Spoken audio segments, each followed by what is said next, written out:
हरे कृष्णा माता जी। हरे कृष्णा वंदना माता जी। हरे कृष्णा माता जी।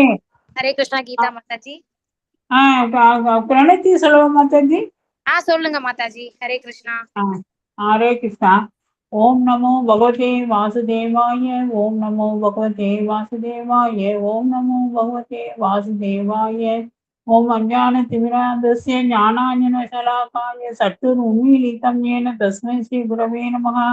श्री चैतन्यमनोभीष्टं स्थापितं येन भूतले स्वयं रूपः कदा मह्यं कदापि स्वपदातिकं वन्देऽहं श्रीगुरोर् श्रीयुतपदकमलं श्रीगुरून् वैष्णवांश्च श्रीरूपं साग्रजातं सगगण रघुनाथन्विदं तं स जीवं साद्वैतं सावधूतं हरिजनसहितं कृष्णचैतन्यदेवं श्रीराधाकृष्णपादां सगगण ललिता श्रीविशाखान्वितां सच ये कृष्ण न्याय करुणा सिंधु दीनबंधु जगत्पते गोपेश गोपिका कांत राधा कांत नमोस्तुते तप्त कांचन गौरांगी राधे वृंदावनेश्वरी वृषभवानुसुते देवी प्रणमामि हरिप्रिये आन्यकल्पातरुभ्यश्च कृपा सिन्धुभ्येव च पतितानां पावनेभ्यो श्री वैष्णवेभ्यो नमो नमः। नमो ब्रह्मण्ये देवाय गो ब्रह्माणहिताय च जगद्हिताय कृष्णाय गोविन्दाय नमो नमः। नमो महावदन्याय कृष्ण प्रेम कृताय ते कृष्णाय कृष्ण चैतन्य नाम्ने गौरद्विषो नमः। गुरवे गौरवचन्द्राय राधिकाय तदालये कृष्णाय कृष्ण भक्ताय तद्भक्ताय नमो नमः।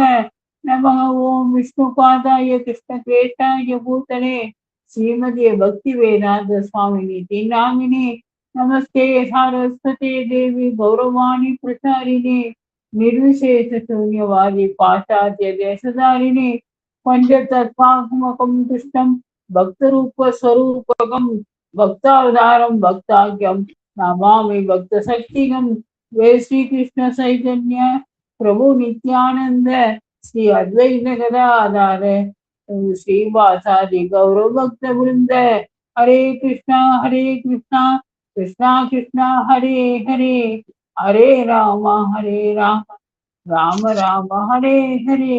हरे कृष्णा माता जी। थैंक यू माता जी। हरे कृष्णा माता जी। जय राधा माधव पाटे याराவது பாடுங்க माता जी।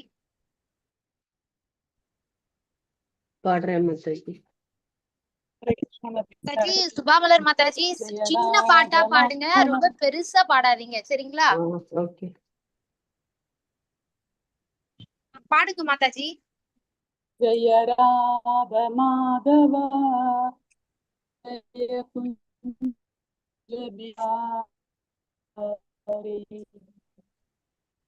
जय राधा माधव जय कुंज बिहारी जय गोपीजन वल्लभा गिरिवरधारी यशोदनंदन व्रज जन रंजन यशोदनंदन व्रज जन रंजन यमुना तीर वनचारी जय राधा माधव जय कुंज बिहारी हरे कृष्ण कृष्ण कृष्ण हरे हरे हरे राम राम राम हरे हरे। हरे कृष्ण माता जी। हरे कृष्ण माता जी।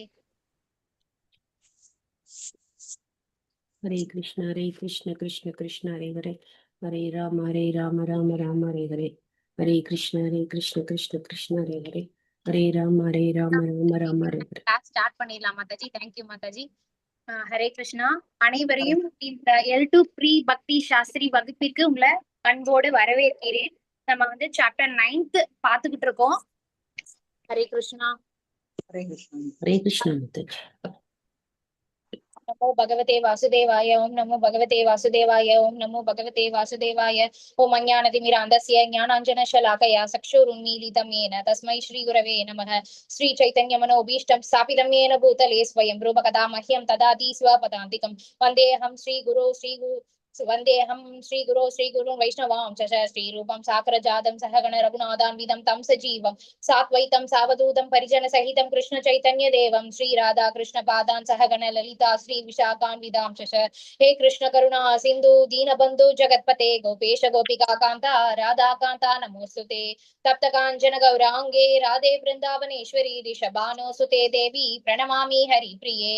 जय श्री कृष्ण चैतन्य प्रभु नित्यानंद श्री अद्वैत गदाधारा श्रीवासादि गौर भक्त वृंद।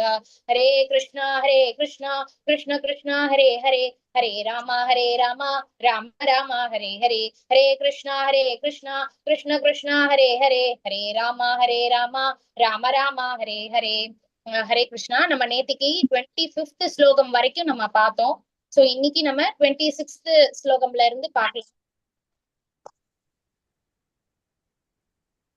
எல்லாரும் ரெடியா இருங்க, புக்கும் வச்சுக்கோங்க. ஏன்னா ஸ்லோகம் வந்து கொஞ்சம் கொஞ்சம் சில சமயம் மிஸ்டேக்ஸ் இருக்கும் இங்க, அதனால பகவத்கீதை புக் எல்லாருமே வச்சுக்கோங்க. ஹரே கிருஷ்ணா. மகரா மாதாஜி நீங்க நேம்ஸ் கால் அவுட் பண்ணுங்க மாதாஜி. ஹரே கிருஷ்ணா. மாதாஜி வாசிக்கிறீங்களா? வாசிக்கிறேன் மாதாஜி. ஹரே கிருஷ்ணா மாதாஜி. ஹரே கிருஷ்ணா.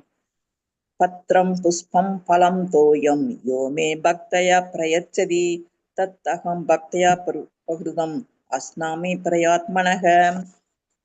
அன்புடனும் பக்தியுடனும் ஒருவன் எனக்கு இலையோ பூவோ பழமோ நீரோ அதனை நான் ஏற்கிறேன். ஹரே கிருஷ்ணா மாதாஜி. கிருஷ்ணா மாதாஜி. தேங்க்யூ மாதாஜி. சோ இங்க வந்து பகவான் வந்து என்ன சொல்றாங்கன்னா, பகவானை வந்து திருப்தி படுத்துறதுக்கு ரொம்ப வைர கிரீடமோ இல்ல தங்க கவசம் அதெல்லாம் சாத்தினாதான் பகவான் வந்து திருப்தி அடைவாங்க அப்படின்லாம் இல்ல.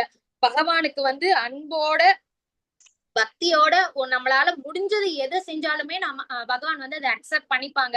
ஒருத்தர் வந்து ரொம்ப ஏழையா இருக்கிறாரு, கோயிலுக்கு வந்திருக்காரு, இன்னொருத்தர் வந்து நல்லா தங்க கவசம் வெள்ளி கவசம் அதெல்லாம் சாத்துறத பார்த்துட்டு அவர் எந்த விதத்தையும் அச்சோ நம்மளால இதெல்லாம் பண்ண முடியலையே அப்படின்னு அவங்க வருத்தப்படவே வேணாம். பகவான் வந்து எல்லாருக்குமே ஈக்குவலாவே பிளஸ் பண்ணுவாங்க. சோ அவங்க வந்து ரொம்ப ஆத்மார்த்தமா ரொம்ப அன்போட பகவானே எனக்கு இந்த பழம் தான் என்னால சமர்ப்பிக்க முடியும் உனக்கு அப்படின்னு சொல்லி அன்போட கொடுத்தாங்கன்னா பகவான் அதுக்கே ரொம்ப சந்தோஷப்படுவாங்க. சோ ஒரு இலை, இங்க இலைன்னு சொல்லப்படுறது வந்து துளசி இலை. ஒரு பூ எந்த பூவா வேணாலும் இருக்கலாம், ஒரு பழம் எந்த பழமா வேணாலும் இருக்கலாம். நீர் எதுவுமே இல்லைன்னா ஜஸ்ட் நம்ம கிட்ட தண்ணி மட்டும்தான் இருக்கு அப்படின்னா அந்த தண்ணிய கூட நம்ம உடம்பு சரியில்லை, உடம்பு ரொம்ப முடியாம இருக்கு, நமக்கு வீட்டுல இருக்கிற பகவானுக்கும் நம்ம வந்து பிரசாதம் சமர்ப்பிக்கணும் இல்லையா, நம்மளால எதுவுமே பண்ண முடியல. அப்ப பகவானே இந்த தண்ணி மட்டும்தான் என்னால கொடுக்க முடியுது, என்னை மன்னிச்சுக்கோ, எனக்கு சீக்கிரமா உடம்பு சரியாயி நான் உனக்கு எல்லாமே பிரசாதம் சமர்ப்பிக்கிறேன் அப்படின்னு நம்ம ஆத்மாத்மா வேண்டிக்கிட்டு தண்ணிய வச்சா கூட பகவான் வந்து அதை அக்செப்ட் பண்ணிப்பாங்க. நீரோ அளித்தால் அதனை நான் ஏற்கின்றேன். சோ பகவான் வந்து ரொம்ப இதாலாம் இல்ல, ரொம்ப கருணை கடல், ரொம்ப எளிமையானவரு. நம்ம எளிமையாவே நம்ம அவரை பக்தி பண்ணாலே பகவான் வந்து திருப்தி அடைஞ்சிருவாங்க. தகுதி பக்தி எளிதானதும் மற்றும் கிருஷ்ணரை அணுக ஒரே வழி. சோ பக்தி வந்து ரொம்ப ரொம்ப எளிது, நம்ம கண்டினியூஸா பண்ணணும். நடுல தடங்கள் வந்தாலும் அதை நம்ம கண்டினியூஸா பிராக்டிஸ் பண்ணணும், அவ்வளவுதானே தவிர ரொம்ப கஷ்டமானது அப்படின்லாம் இல்ல. கிருஷ்ணர் அன்பை ஏற்றுக்கொள்கிறார். அர்ப்பணிப்பு என்பது அதை வெளிப்படுத்தும் ஒரு வழிமுறை. சோ இங்க பாருங்க, இங்க ரெண்டு ஒண்ணு வந்து அந்த ரைட் சைட்ல இருக்கிற போட்டோ உங்களுக்கு நல்லாவே தெரியும். பகவான் வந்து கோபர்களோட சேர்ந்து அதாவது நந்தகோபர் வந்து பகவானுக்கு ஒரு 6 வயசு 7 வயசு ஆனதும் கண்ணுக்குட்டி, ஏன்னா 1 கோடி பசு நந்தகோபர் வீட்டுல இருக்கும். அப்போ அந்த கோகுலம் விருந்தாவனம்லாம் எவ்வளவு பெருசா இருக்கும், அந்த இடம் எவ்வளவு பெருசா இருக்கும், பகவான் இருந்த அந்த வீடு எவ்வளவு பெருசா இருக்கும். 1 கோடி பசுமாடுகள் கட்டப்பட்டிருக்கு அப்படின்னா பகவானோட இடம் எவ்வளவு பெருசா இருக்கும்னு நம்ம இமேஜின் பண்ணிக்க வேண்டியதுதான். 6 வயசு இருக்கும் போது நந்தகோபர் வந்து கொஞ்சம் கொஞ்சமா பகவானுக்கு கண்ணுக்குட்டிய கொடுக்குறாரு, நீங்க போய் மேய்ச்சிட்டு வாங்கன்னு. பகவானும் எல்லாரும் ஃப்ரெண்ட்ஸோட சேர்ந்து போய் மேய்ச்சிட்டு வருவாங்க. வனம், பிருந்தாவனம், வனம்னாலே காடு. சோ இப்பவுமே பார்த்தோம்னா பிருந்தாவனத்துல நிறைய காடுகள் தான் இருக்கும். அப்ப அந்த காலத்துல 5000 வருஷம் முன்னாடி பகவான் எந்த காலத்துல ரொம்பவே காடுகளா இருக்கும். அப்ப பகவான் வந்து அவங்க ஃப்ரெண்ட்ஸோட சேர்ந்து லஞ்ச் எல்லாமே கட்டி கொடுத்துருவாங்க எல்லா அம்மாக்களும். சோ எல்லாமே ஷேர் பண்ணி சாப்பிடுறாங்க பாருங்க இந்த போட்டோல, ரைட் சைடுல இருக்கிற போட்டோல. சோ இந்த போட்டோ வந்து நம்ம ஆல்மோஸ்ட் எல்லா ஏதாவது ஒரு சாப்டர்லயாவது ஒரு அட்லீஸ்ட் ஒன் டைம் ஆவது இந்த போட்டோ வரும். சோ பகவான் வந்து அழகா அவங்க ஃப்ரெண்ட்ஸோட சேர்ந்து சாப்பாடு சாப்பிடுறது அது. அதுக்கப்புறம் இந்த சைடு பாத்தீங்கன்னா ஏன் இந்த போட்டோ போட்டிருக்காங்கன்னா பகவான் அவ்வளவு எளிமையானவர், எந்த ஒரு ஸ்டேட்டஸ் அது எதுவுமே பார்க்க மாட்டார். அந்த அன்பை மட்டும்தான் அவர் வந்து எக்ஸ்பெக்ட் பண்றது. அதுக்காக தான் மெயினா அந்த கிருஷ்ணாவதாரத்துல நான் வந்து அந்த அன்பை வந்து நான் எக்ஸ்பீரியன்ஸ் பண்ணணும்ன்றதுக்காக தான் எல்லாரையும் அந்த பாவத்திலேயே வச்சிருப்பாரு. யாருக்குமே தான் வந்து கடவுள் அப்படின்ற மாதிரி யாருக்குமே நினைப்பு வராது. கிருஷ்ணர் நம்ம குடும்பத்துல ஒருத்தர், அந்த மாதிரிதான் ஒரு பாவம் இருக்கும் அங்க இருக்கிற மக்கள் எல்லாருக்குமே. ரொம்ப ஃபேமிலி மெம்பர்ல ஒருத்தர், ரொம்ப அந்யோன்யமா அன்பை அப்படியே பொழிவாங்க. அதை எக்ஸ்பீரியன்ஸ் பண்ணணும் அப்படின்றதுக்காக தான் பகவானுமே ஆசைப்படுறாரு. இங்க இது மூலியமா நமக்கு என்ன சொல்றாங்க அப்படின்னா, நம்மளும் பகவான கடவுள் தான், ஆனாலும் நம்மளும் வந்து பகவான வந்து ஒரு நம்ம ஃபேமிலி மெம்பரை எப்படி ட்ரீட் பண்ணுவோம் அத மாதிரி பகவானையும் ட்ரீட் பண்ணணும் அப்படின்ற மாதிரிதான் பகவான் நம்ம கிட்ட எக்ஸ்பெக்டேஷன் வச்சிருக்காரு. இந்த சைடு லெஃப்ட் சைட்ல பாத்தீங்கன்னா அந்த நாவல் பழம் விக்கிற அந்த அம்மா வந்து நாவல் பழம் கொண்டு வராங்க. அப்ப பகவான் வந்து ரொம்ப சின்னஞ்சிறு குழந்தை இல்லையா, அந்த காலத்துல எல்லாம் பண்ட மாற்ற முறைதான். பகவான் வீட்டுக்குள்ள போயிட்டு அரிசிய கொண்டு வராங்க கை நிறைய, அதுவே பிஞ்சு கை. அது 2 கையை சேர்த்து வச்சு கொண்டு வராங்க. பாதி இது சிந்தி போயிருது. கடைசியில அந்த அம்மா கிட்ட குடுக்கறப்போ ஒண்ணுமே இல்ல. சரி அந்த அம்மா ஆனாலும் அது சந்தோஷமா வாங்கிக்குது. இது கொஞ்சம் அரிசி அத வந்து பகவான் கிட்ட இருந்து வாங்கி அது கூடையில போட்டா கூட ஃபுல்லா பொக்கிஷமா ஆகுது. ஆனா அந்த நாவல் பழம் விக்கிற அந்த அம்மாக்கு வந்து தெரியுது அவங்க வந்து பகவான், எனக்கு இதெல்லாம் வேண்டாம். அந்த அந்த பகவான் கொடுத்த கொஞ்சம் அரிசி வந்து அப்படியே அந்த முத்து பவளமா மாறிடுது. ஆனாலுமே அந்த நாவல் பழம் விக்கிறக்காரிக்கு வந்து பகவான் கிட்ட சொல்றான், எனக்கு இதெல்லாம் வேண்டாம் கிருஷ்ணா, எனக்கு மோட்சத்தை கொடு அப்படின்ட்டு பகவான் கிட்ட அந்த நாவல் பழம் விக்கிறவங்க கேக்குறாங்க. அப்போ பகவான் கேக்குறாங்க, நீ உனக்கு எப்படி அதெல்லாம் தெரியுது அப்படின்னு. நான் வந்து உன்னோட சங்கு சக்கரத்தெல்லாம் நான் உன்னோட ரேகைய நான் பாத்துட்டேன் அப்படின்ற மாதிரி போகும். சோ பகவான் வந்து அந்த அன்பை மட்டும்தான் பாக்குறாங்க, வேற எதுவுமே நம்ம கிட்ட இருந்து எக்ஸ்பெக்ட் பண்ணல. வாழ்க்கைக்கான பாடம், கிருஷ்ணர் ஆத்மராமர், தன்னிறைவு பெற்றவர். ஏன்னா கிருஷ்ணருக்கு வந்து நம்ம தனியா இவ்வளோ சமர்ப்பிச்சாதான் அவரை சாட்டிஸ்ஃபை பண்ண முடியும் அப்படின்லாம் இல்லவே இல்லை. அவர் என்ன இருக்கோ அதை வச்சே அவர் வந்து சாட்டிஸ்ஃபை ஆயிடுவாரு. கிருஷ்ணருக்கு யாரிடம் இருந்தும் எதுவும் தேவையில்லை. அப்படி இருந்தாலும் யார்கிட்ட இருந்து நம்ம கிட்ட இருந்து எதுவுமே அவருக்கு வேண்டாம். ஆனா நம்ம அன்போட கொடுத்தோம்னா அது பகவான் அன்போட அவரும் அக்செப்ட் பண்ணிக்கிறாரு. அவர் தனது பக்தர்களின் அர்ப்பணிப்பை ஏற்றுக்கொள்கிறார். இது அன்பு பரிமாற்றம். சோ அந்த லவ் எக்ஸ்சேஞ்ச் தான் இங்க நடந்துட்டு இருக்கு.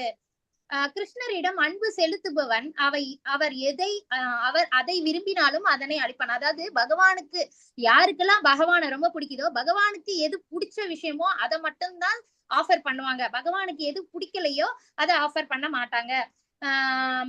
ஆனால் அவர் விரும்பாத கேட்காத பொருட்களை தவிர்ப்பான். சரிங்களா? ஏன்னா பகவான் வந்து நான்வெஜ் அதெல்லாம், ஏன்னா எல்லா ஜீவராசிகளும் பகவான் இருக்காரு. இப்ப நம்ம குழந்தையே வெட்டி சாப்பிடுவோமா? இல்லையா? சோ பகவானுக்கு அது வலிக்கும். அதனாலதான் பகவானுக்கு எது பிடிக்குதோ அதை மட்டும்தான் கிருஷ்ண பக்தர்கள் ஆஃபர் பண்ணுவாங்க. மாதாஜி 27th பாக்கியலட்சுமி மாதாஜி வாசிக்கிறீங்களா?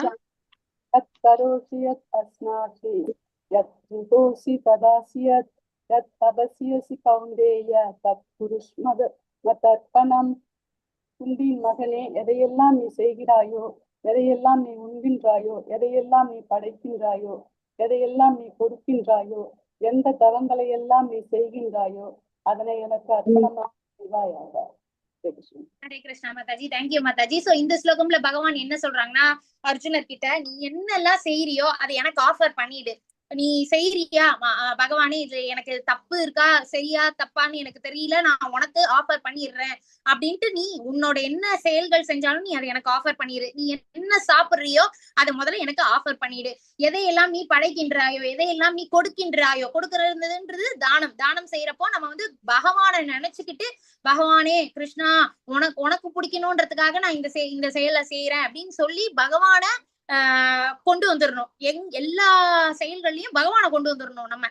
எதையெல்லாம் நீ கொடுக்கின்றாயோ, எந்த தவங்களை எல்லாம் நீ செய்கின்றாயோ அது எல்லாமே எனக்கு ஆஃபர் பண்ணிடு அப்படின்னு பகவான் இந்த ஸ்லோகத்துல சொல்றாங்க. இதெல்லாம் எதுக்கு அப்படின்னா, அது பகவானோட கருணை. இது எது இந்த விஷயங்கள்ல நம்ம ஆஃபர் பண்ணல அப்படின்னா அதுக்கான பாவ விளைவுகளை நம்ம தான் வந்து எக்ஸ்பீரியன்ஸ் பண்ற மாதிரி இருக்கும். இப்ப நம்ம பகவானுக்கு அர்ப்பணம் பண்ணிட்டோம் அப்படின்னா, சப்போஸ் அதுல பாவங்கள் இருந்தது அப்படின்னாலும் பகவான் வந்து நம்மள ப்ரொடெக்ட் பண்ணிடுவாரு. ஏன்னா அவருக்கு ஆஃபர் பண்ணிட்டோம் இல்லையா, அதனால அதை பியூரிஃபைடா ஆக்கிடுவாரு. சோ நமக்கு பாவ விளைவுகள் நமக்கு வராது. அதனாலதான் பகவான் வந்து இது ஏதோ செல்ஃபிஷா பகவான் சொல்றாங்க அப்படின்லாம் இல்ல. பகவான் வந்து கத்து கொடுக்குறாங்க. நீ வந்து எதுக்கு நீ கஷ்டப்படுற, நீ கஷ்டப்பட வேணாம், நீ பாட்டுக்கு என்ன நினைச்சுக்கிட்டே இரு. என்னென்ன விஷயம் நீ என்னென்ன செயல்கள் செஞ்சாலும் சரி, அதுக்கப்புறம் என்ன சாப்பிடுறியோ, என்ன செயல்கள் செய்யறியோ எல்லாத்தையுமே எனக்கு அர்ப்பணம் பண்ணிட்டு நீ நிம்மதியா இரு அப்படின்னு பகவான் சொல்றாங்க. அர்ஜுனருக்கு சொல்ற அதேதான் நமக்கும். யாராவது சததம் நித்தியம் மற்றும் அனன்ய பக்தியை பின்பற்ற முடியவில்லை என்றால், இப்ப யாராலெல்லாம் முடியல அவங்களுக்கு என்ன வழி அப்படின்னா, எதையெல்லாம் முன்னுகின்ற இப்ப நம்ம சொன்னதேதான் இங்கேயும். எதையெல்லாம் நம்ம எதெல்லாம் சாப்பிடுறோமோ அதை வந்து ஜஸ்ட் நம்மளே செஞ்சு நம்மளே சாப்பிடாம அத கிருஷ்ண பிரசாதமா எடுத்துக்கிட்டோம் அப்படின்னா நம்ம பாவ விளைவுகள்ல இருந்து தப்பிச்சிடலாம். அதே மாதிரி யாகங்கள் மற்றும் தான தர்மங்கள் எல்லாமே செய்யறப்போ இது நான் தான் செஞ்சேன் அப்படின்னு போஸ்டர் அடிச்சு ஒட்டாம பகவானுக்காக இது நாங்க செய்யறோம் எல்லாரும் வாங்க, அந்த மாதிரி பகவான முன்னிலைப்படுத்தணும். நம்மள முன்னிலைப்படுத்திக்க கூடாது. ஏன்னா நம்ம ஒரு ஐஸ்வர்யத்தோட இருக்கோம் அப்படின்னாலும் அது பகவானோட கருணை. அதனால பகவான் கிட்ட நம்ம அந்த நன்றி உணர்வோட கண்டிப்பா இருக்கணும். கிருஷ்ண உணர்வினை பரப்ப கொடுப்பது. எதையெல்லாம் நீ செய்கின்றாயோ, மத சடங்குகள் கிருஷ்ணருக்காக செய்வது. சோ ஆக்ஷன்ஸ், நம்ம செய்யற ஆக்ஷன்ஸ் எல்லாமே கிருஷ்ணரை திருப்தி படுத்துதா அப்படின்றத நம்ம செக் பண்ணணும். கிருஷ்ணரை திருப்தி படுத்தல அப்படின்னா கண்டிப்பா அந்த செயல்களை நம்ம செய்யக்கூடாது. எந்தெந்த தவங்களை எல்லாம் செய்கின்றாயோ, அதாவது தவம்ன்றது நம்ம நேத்திக்கே பார்த்தோம் இல்லையா, நம்ம ஹரே கிருஷ்ணா மகா மந்திரம் 16 சுற்றுகள் ஒரு நாள் செய்யறோம். இப்ப அதையும் தாண்டி நிறைய பேர் செய்யறவங்க எல்லாம் இருக்காங்க. அவங்க எல்லாம் நல்ல பக்தியில நல்ல முன்னேற்றமான நிலையில இருக்காங்க அப்படின்னு அர்த்தம். இப்ப நம்ம ஆரம்ப நிலையில இருக்கோம். அதனால நமக்கு 16 சுற்றுகள் செய்யறதுன்றது நிறைய பேருக்கு ரொம்ப கஷ்டமான ஒரு விஷயமா இருக்கும். சோ 16 சுற்றுகள் நம்ம செய்யறோம்னா அது பகவானோட கருணை. சோ இதெல்லாமே தவம் தான். இப்ப இந்த கலியுகத்துல நம்ம இந்த பிராக்டிக்கல் லைஃப்ல அவ்வளவு டைவர்ஷன்ஸ் இருக்கு. நம்ம போனை கையில வச்சிட்டு இருக்கோம். இந்த போன்னாலேயே நிறைய டைவர்ஷன்ஸ் நமக்கு இருக்கு. ஆனா நம்ம அதையும் தாண்டி இந்த போனை நம்ம கிருஷ்ண பக்தி பண்றதுக்காக நம்ம இந்த போனை நம்ம யூஸ் பண்ணிக்கணும். சோ இது எல்லாமே ரொம்ப ஒரு தவம் தான். ஏன்னா அவ்வளவு டைவர்ஷன்ஸ் நமக்கு வருது இல்லைங்களா. சோ இந்த மாதிரி நம்ம ஹரே கிருஷ்ண மகா மந்திரம் சொல்றதா இருக்கட்டும், ஏகாதசி விரதம் இருக்கிறதா இருக்கட்டும், இந்த மாதிரி கிளாஸஸ் அட்டென்ட் பண்றதா இருக்கட்டும், எதுவா இருந்தாலும் பகவானே உன்னோட கருணைனால நான் நல்லபடியா 16 ரவுண்ட்ஸ் முடிச்சேன் அப்படின்ட்டு ஒரு விஷயத்துக்குமே நம்ம பகவான் கிட்ட கம்யூனிகேஷன் வச்சுக்கிட்டே இருக்கணும். தேங்க்ஸ் சொல்லிக்கிட்டே இருக்கணும். ஓகேங்களா. இப்ப அடுத்த ஸ்லோகம் மாதாஜி 28th ஸ்லோகம் மாதாஜி வாசிக்கிறீங்களா? கீதா மாதாஜி மாதாஜி வாசிங்க மாதாஜி. மாதாஜி நான் வாசிக்கிறேன். ஸ்லோகம் 28. சுபா சுபா பலை ஏவம் மோட்சசே கர்ம பந்தனைகி சந்நியாச யோக யுக்தாத்மா விமுக்தோ மாம் உபசேசி. இவ்விதமாக நீ கர்ம பந்தங்களில் இருந்தும் அதன் நல்ல தீய விளைவுகளிலிருந்தும் விடுபடுவாய். சந்நியாசத்தின் இந்த கொள்கையின் மூலம் உனது மனதை என்னில் பதிய செய்வதால் நீ முக்தி பெற்று என்னிடமே வருவாய். ஹரே கிருஷ்ணா மாதாஜி. கிருஷ்ணா மாதாஜி, தேங்க்யூ மாதாஜி. சோ பகவான் வந்து இங்க அர்ஜுனர் கிட்ட நானும் இப்ப கொஞ்ச நேரத்துக்கு முன்னாடி சொன்னேன் இல்லையா, நம்ம ஆஃபர் பண்ணல அப்படின்னா நம்ம வந்து தேவையில்லாம ஏதாவது பாவ விளைவுகள் இருந்துச்சு அதுல நம்ம ஆஃபர் பண்ணல அப்படின்னா கண்டிப்பா அந்த பாவ விளைவுகளை நம்ம எக்ஸ்பீரியன்ஸ் பண்ற மாதிரி ஆயிடும். சப்போஸ் பாவ விளைவுகள் இருந்தாலுமே நம்ம அதை கிருஷ்ணருக்கு ஆஃபர் பண்ணிட்டோம் அப்படின்னா அவரு அதை எடுத்துருவாரு. பாவ விளைவுகள் எல்லாம் எடுத்துட்டு நமக்கு பியூரிஃபைடா எந்த பாவமும் சேராத மாதிரி நம்மள ப்ரொடெக்ட் பண்ணிடுவாரு. அதனாலதான் பகவானுக்கு நம்ம அர்ப்பணம் பண்றோம். அதேதான் இந்த ஸ்லோகத்துல பகவான் சொல்லியிருக்காங்க. நீ கர்ம பந்தங்களில் இருந்தும் அதன் நல்ல தீய, ஏன்னா ரெண்டுமே இருக்கும். ஒரு விஷயம் செய்யறப்போ நல்ல விளைவும் இருக்கும், தீய விளைவும் இருக்கும். சோ அது ரெண்டுமே, ஏன்னா நல்லது நிறைய செஞ்சுட்டே வரானா அதுக்கும் அடுத்த பிறவியை அவன் எடுத்துதான் ஆகணும். அடுத்த பிறவி எடுத்து அவன் நல்ல வாழ்க்கையை தான் லீட் பண்ணிட்டு இருப்பான். இருந்தாலும் ஓல்ட் ஏஜ் அப்போ அவன் அந்த கஷ்டங்களை அனுபவிச்சுதான் ஆகணும் இல்லைங்களா. சோ நமக்கு வந்து நல்லதா இருக்கட்டும் தீயதா இருக்கும் எல்லாம் பகவானே கிருஷ்ணா அர்ப்பணம் அப்படின்னு நம்ம சொல்லிட்டோம் அப்படின்னா பகவான் வில் டேக் கேர். எல்லாமே அவனுக்கு எவ்வளவு கொடுக்கணுமோ எவ்வளவு இது பண்ணணுமோ அடுத்த பிறவி வராத மாதிரி தன்னோட உலகத்துக்கு அவர் எடுத்துக்குவாரு. அதுக்காக தான் பகவான் சொல்றாங்க நீ எல்லாத்தையும் இது பண்ணிடு. இங்க சொல்லி இருக்கிற சந்நியாசம்ன்றது என்னன்னா, நமக்கு ஒரு விஷயம் ரொம்ப ரொம்ப பிடிச்சிருக்கு. ஆனா பகவான் வந்து வேண்டாம், இது உனக்கு வேண்டாம், இதை நீ விட்டுரு அப்படின்னு சொன்னோம். அப்படி சொல்றாங்கன்னா நம்ம அதை விட்டுறோம் அப்படின்னா அதுக்கு பேரும் சந்நியாசம் தான். ஏன்னா இங்க வந்து அர்ஜுனர் வந்து சன்னியாசி கிடையாது, கிரகஸ்தர் இல்லையா. அர்ஜுனர் கேட்கிற கேள்விகள் எல்லாமே நம்ம சார்புலதான் அவர் கேட்கிறாரு. அப்புறம் பகவான் அர்ஜுனருக்கு சொல்றது எல்லாமே நமக்கு சொல்றது. சோ நம்ம பகவான் வந்து சொல்றாங்க இந்த விஷயம் வேண்டாம், இது உனக்கு வேண்டாம், இதை நீ தியாகம் பண்ணிடு அப்படின்னா நம்ம அந்த அது நமக்கு ரொம்ப பிடிச்ச விஷயமா கூட இருக்கலாம், சரிங்களா. சோ அந்த ரொம்ப பிடிச்ச விஷயம் ஆனா பகவானுக்கு பிடிக்கல, அதனால நான் விட்டுறேன் அப்படின்னு நம்ம விட்டுறோம் அப்படின்னா அதுக்கு பேரும் சந்நியாசம் தான். சோ இது எதுக்குன்னா பகவான் நம்மளோட நல்லதுக்கு தான் சொல்றாரு. அந்த கம்ப்ளீட் ஃபெய்த் நமக்கு இருக்கணும். சோ இந்த மாதிரி கிருஷ்ணருக்கு பிடிச்ச செயல்களே செஞ்சுட்டு வந்தோம்னா கண்டிப்பா நம்ம முக்தி அடையிறது உறுதி அப்படின்ட்டு பகவான் இங்க சொல்றாங்க. யுக்த வைராக்கியம், இந்த வைராக்கியம்ன்ற வேர்டே உங்களை எல்லாருக்கும் புரிஞ்சுக்க முடியும். அதாவது நம்ம கிட்ட ஒரு விஷயம் அதான் இப்ப சொன்னதோட இதுவும் கனெக்ஷன் இருக்கு. நமக்கு ஒரு விஷயம் ரொம்ப பிடிச்சிருக்கு ஆனா பகவானுக்கு பிடிக்கல அப்படின்னா கண்டிப்பா அந்த வைராக்கியம் இருக்கணும். வைராக்கியம் இருந்தா மட்டும்தான் நம்மளால அதை சாதிக்க முடியும். வைராக்கியம் இல்ல அப்படின்னா நம்ம வந்து பரவாயில்ல பகவான் சொன்னா என்ன, நமக்கு இது பிடிக்குது இல்ல, நம்ம அதை செஞ்சுக்கலாம் அப்படின்ற மாதிரி வந்துரும். உயர் வழிகாட்டுதலின் படி கிருஷ்ண உணர்வில் செயல்படுதல், அதுதான் அது யுக்தா அப்படின்ற அர்த்தத்துக்கு சொல்றாங்க. உயர் வழிகாட்டுதல்ன்றது இங்க யாரு, கிருஷ்ண பகவானா இருக்கலாம், இல்ல நம்ம ஆன்மீக குரு, ஆன்மீக குருமார்கள். அவங்க ஆல்ரெடி போட்டு வச்சுட்டாங்க, இது இந்த விஷயம் செய்யுங்க, இந்த விஷயம் செய்யாதீங்க அப்படின்ட்டு போட்டு வச்சுட்டாங்க. அதுபடி நம்ம ஃபாலோ பண்றது, அதுதான் யுக்தம்.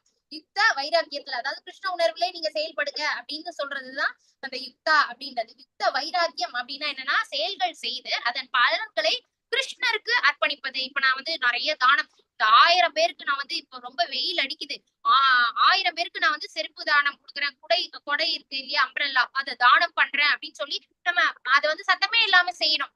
கிருஷ்ணா அப்படின்னு மனசுக்குள்ள, கிருஷ்ணா உனக்காக செய்யும், உனக்கு பிடிக்கும்ல கிருஷ்ணா அதனால நான் பண்றேன் அப்படின்னு சொல்லி நம்ம மனசுக்குள்ள வச்சுக்கிட்டே செஞ்சுக்கிட்டே வரோம் வைங்க, அதுதான் யுக்த வைராக்கியம். ஏன்னா பலன்களை ஃபுல்லா கிருஷ்ணருக்கு நம்ம அர்ப்பணம் ஆஃபர் பண்ணிடுறோம்.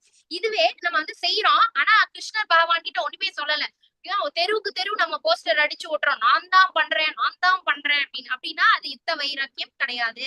சோ செயல்களை நம்ம பகவானுக்கு நம்ம செயல்கள் செஞ்சு அதனால நமக்கு பெனிஃபிட்ஸ் வருதுன்னா அந்த பெனிஃபிட்ஸும் பகவானே நீயே வச்சுக்கோ, நீ உனக்கு அர்ப்பணம் அப்படின்னு நம்ம கிருஷ்ணா சர்வம் ஸ்ரீ கிருஷ்ணா அர்ப்பண வஸ்து அப்படின்னு நம்ம சொல்லிடுறோம் இல்லையா. சோ அதுக்கு பேருதான் யுக்த வைராக்கியம். நம்ம எல்லாரும் யுக்த வைராக்கியத்தோட இருக்கணும் அப்படின்னு பகவான் வந்து சொல்றாங்க. தூய்மை சாராம்சம் என்ன அப்படின்னு, அதாவது இந்த சாப்டரோட சாராம்சம், இந்த சாப்டர்ல இருந்து நம்ம என்ன தெரிஞ்சுக்கலாம்னா, நம்மள பகவான் வந்து நிறைய டிப்ஸ் கொடுத்திருக்காரு இல்லையா. இந்த நிறைய டிப்ஸை நம்ம ஃபாலோ பண்ணோம்னா கண்டிப்பா நம்ம மனசு வந்து நல்ல தூய்மைப்படுத்தப்படும். இந்த செயல்கள் நமது மனக்கண்ணாடியை தூய்மைப்படுத்துகிறது. எப்படி ஒரு டேபிள்ல வந்து தூசி இருக்கு அப்படின்னா நம்ம டெய்லியும் அதை ஒரு துணி வச்சு நல்லா தொடச்சா அது நல்லா பார்க்க பளபளன்னு இருக்கும். அதே மாதிரிதான் நம்ம மனசும் தேவையில்லாத அழுக்குகள் வந்துகிட்டே தான் இருக்கும். பொறாமை, பேராசை, நிறைய இருக்கு, பெரிய லிஸ்டே போடலாம். சோ அந்த அழுக்குகள்லாம் வந்து நம்ம மனசுல படியிறப்போ நம்மளால ஒழுங்கா வந்து கிருஷ்ண பக்தி பண்ண முடியாது. சோ அதனால அதை தொடச்சி எடுத்துடணும். அதை எப்படி தொடச்சி எடுக்கிறதுனா ஃபுல் அண்ட் ஃபுல் பகவானோட ஸ்மரணையில இருக்கிறது, பகவானுக்கு பிடிச்ச செயல்களை செய்யறது, நாம ஜபம் சொல்லிட்டு இருக்கிறது, இப்படிதான். தேவையில்லாம மத்தவங்க விஷயத்துல மூக்க நுழைக்காம இருக்கிறது. இப்படி நம்ம பண்ணிட்டே வந்தோம் அப்படின்னா நம்மளோட ஆன்மீக பாதை முன்னேற்றம் அடைஞ்சுக்கிட்டே இருக்கிறத நம்ம கண்கூடா பார்க்கலாம். ஆன்மீக விஞ்ஞானத்தின் படிப்படி. சோ படிப்படியா இது அப்படியே ஒரே நாள் இந்த சினிமால காமிப்பாங்க ஒரே நாள் நைட்டுல அப்படியே பணக்காரங்க, அந்த மாதிரி எல்லாம் இல்ல. இது படிப்படியாதான் நமக்கு இந்த வளர்ச்சி இருக்கும். இதத்தான் தூய பக்தி அப்படின்னு சொல்றாங்க. அந்த தூய பக்தியில இது எல்லாமே வரும். 1 2 3 இந்த 4 விஷயங்களும் உண்டு அந்த தூய பக்தி தொண்டுல. சோ நம்ம கிருஷ்ணருக்கு பிடிச்ச மாதிரி செயல்கள் செய்யணும், கிருஷ்ண பக்தி பண்ணிட்டு இருக்கணும். நடுவுல நிறைய தடைகள் வந்தாலும் நம்ம பக்திய வந்து இந்த பக்தி சேவை, பக்தி தொண்டை விட்டுறக்கூடாது. இப்படி நம்ம கண்டினியூஸா பண்ணிட்டு வந்தோம்னா நம்மளோட ஆன்மீக பாதை, ஆன்மீக முன்னேற்றமும் நல்லா இருக்கும். சோ அப்புறம் நம்ம சரணாகதி ஃபர்ஸ்ட் விஷயமே இதுதான். சரணாகதி செஞ்சாதான் நம்ம கிருஷ்ண பகவான் என்ன சொல்றாரோ அதை கேட்கவே செய்வோம். சரணாகதியே பண்ணல அப்படின்னா பகவான் சொல்றதை கேட்கவே மாட்டாங்க முதல்ல இல்லையா.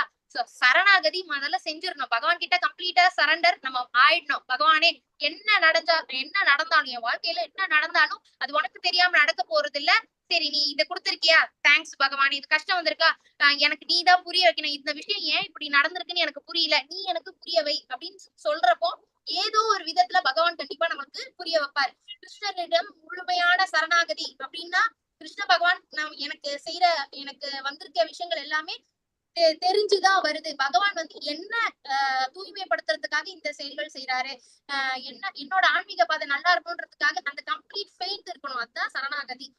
எதுவா வந்தாலும் நான் வேற யாரையோ நம்ப மாட்டேன்னா கிருஷ்ணரை நம்புவேன். அதுதான் சரணாகதி. அப்புறம் இதெல்லாம் நம்ம ஃபாலோ பண்ணிட்டு வந்தோம்னா கண்டிப்பா நம்ம இறுதியில முக்தி அடைவோம். கிருஷ்ணரோட கோலோக விருந்தாவனத்துக்கு போயிடுவோம். இந்த மெட்டீரியல் வேர்ல்டுக்கு திரும்பவே மாட்டோம். சோ அதைத்தான் இந்த சிம்பாலிக் ரெப்ரசன்டேஷன்ல காமிச்சிருக்காங்க. ஒரு கட்டுண்ட வாழ்க்கை, இந்த மெட்டீரியல் லைஃப்ன்றது ஒரு கட்டுண்ட வாழ்க்கை. நம்ம எப்படினாலும் இந்த பிறப்பு இறப்பு அப்புறம் இந்த நோய் புதுமை இதெல்லாம் கஷ்டத்தை அனுபவிச்சுதான் ஆகணும். இந்த மெட்டீரியல் வேர்ல்டுக்கு வந்துட்டா என்னதான் பணக்காரனா இருந்தாலும் அவன் வந்து இந்த 4 விஷயத்துல இருந்து தப்பிக்க முடியாது. அதுவும் இந்த பிறப்பு இறப்பு அப்போ பாத்தீங்கன்னா யாரெல்லாம் கிருஷ்ண பக்தி பண்ணலையோ அவங்க வந்து நிறைய கஷ்டங்கள் ஓடதான் அதை அனுபவிச்சுதான் அவங்க உயிரை விடுற மாதிரி இருக்கும். ஜஸ்ட் லைக் தட் அவங்களால உயிரை விட முடியாது. இதெல்லாமும் வரக்கூடிய அத்தியாயங்கள் படிக்கிறப்போ நம்ம பார்க்கலாம் அதெல்லாம். சோ நம்ம கிருஷ்ண பக்தி பண்ணிட்டு வந்தோம்னா நம்ம இந்த சம்சார சாகரத்துல இருந்து ஈஸியா விடுதலை அடைச்சிடலாம் அப்படின்ட்டு பகவான் சொல்றாங்க. 29th ஸ்லோகம் மாதாஜி. கோவிந்த் கோபால் பிரபுஜி படிக்கிற மாதாஜி. சமோகம் சர்வபூதேஷு ந நிமே தேஷ்யோ அஸ்தி ந பிரியஹ ஏ படிஜந்தி துமாம் படித்தயா மைதே தேஷு சாபியகம். நான் யாரிடமும் பொறாமை கொள்வதோ பாரபட்சம் காட்டுவதோ இல்லை. நான் அனைவருக்கும் சமமானவன். ஆயினும் பக்தியுடன் எனக்கு அன்பு தொண்டு புரிபவன் யாராயினும் அவன் எனது நண்பன்.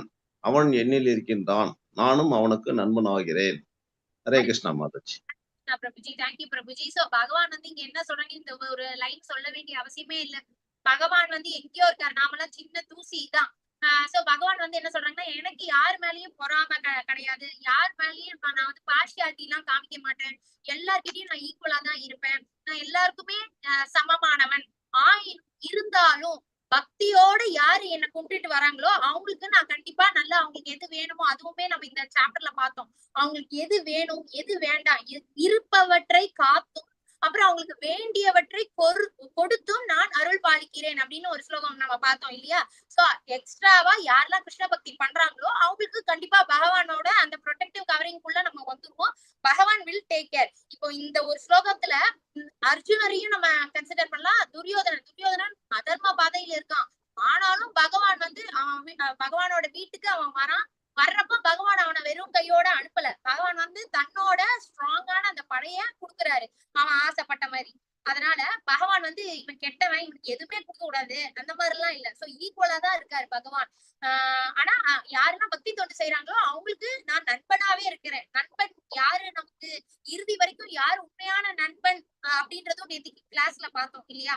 நம்ம வந்து ஒரு ஸ்டேஜ்ல நிறைய பெஸ்ட் ஃப்ரெண்ட்ஸ் இருக்கலாம், அவங்க எல்லாம் கடைசி வரைக்கும் வருவாங்களா அப்படின்றது பெரிய கேள்விக்குறி. சில பேர் வந்து மெயின்டைன் பண்ணிட்டு இருப்பாங்க, சில பேருக்கு வந்து அந்த ஃப்ரெண்ட்ஸ் வந்து கடைசி வரைக்கும் கூட வருவாங்க, இல்லன்னு நான் சொல்லல.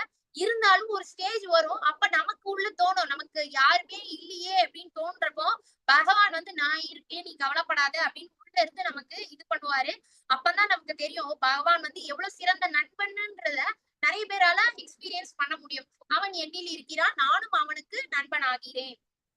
கிருஷ்ணர் பாரபட்சம் உள்ளவரா, இந்த கதையை நம்ம ஏற்கனவே பார்த்தோம் இல்லையா. சுதாமா அவர் பாரபட்சம் காட்டுறவரா இருந்தா கண்டிப்பா சுதாமா கிட்ட, ஏன்னா சுதாமா ஸ்டேட்டஸ்ல ரொம்ப ரொம்ப கம்மி, ஆனாலும் பகவான் வந்து நம்மளா இருந்தா இந்த மெட்டீரியல் வேர்ல்ட்ல ஸ்டேட்டஸ்ல ரொம்ப கம்மியா இருக்காங்கன்னா நான் எல்லாரையும் சொல்லல, சில பேரை சொல்றேன்.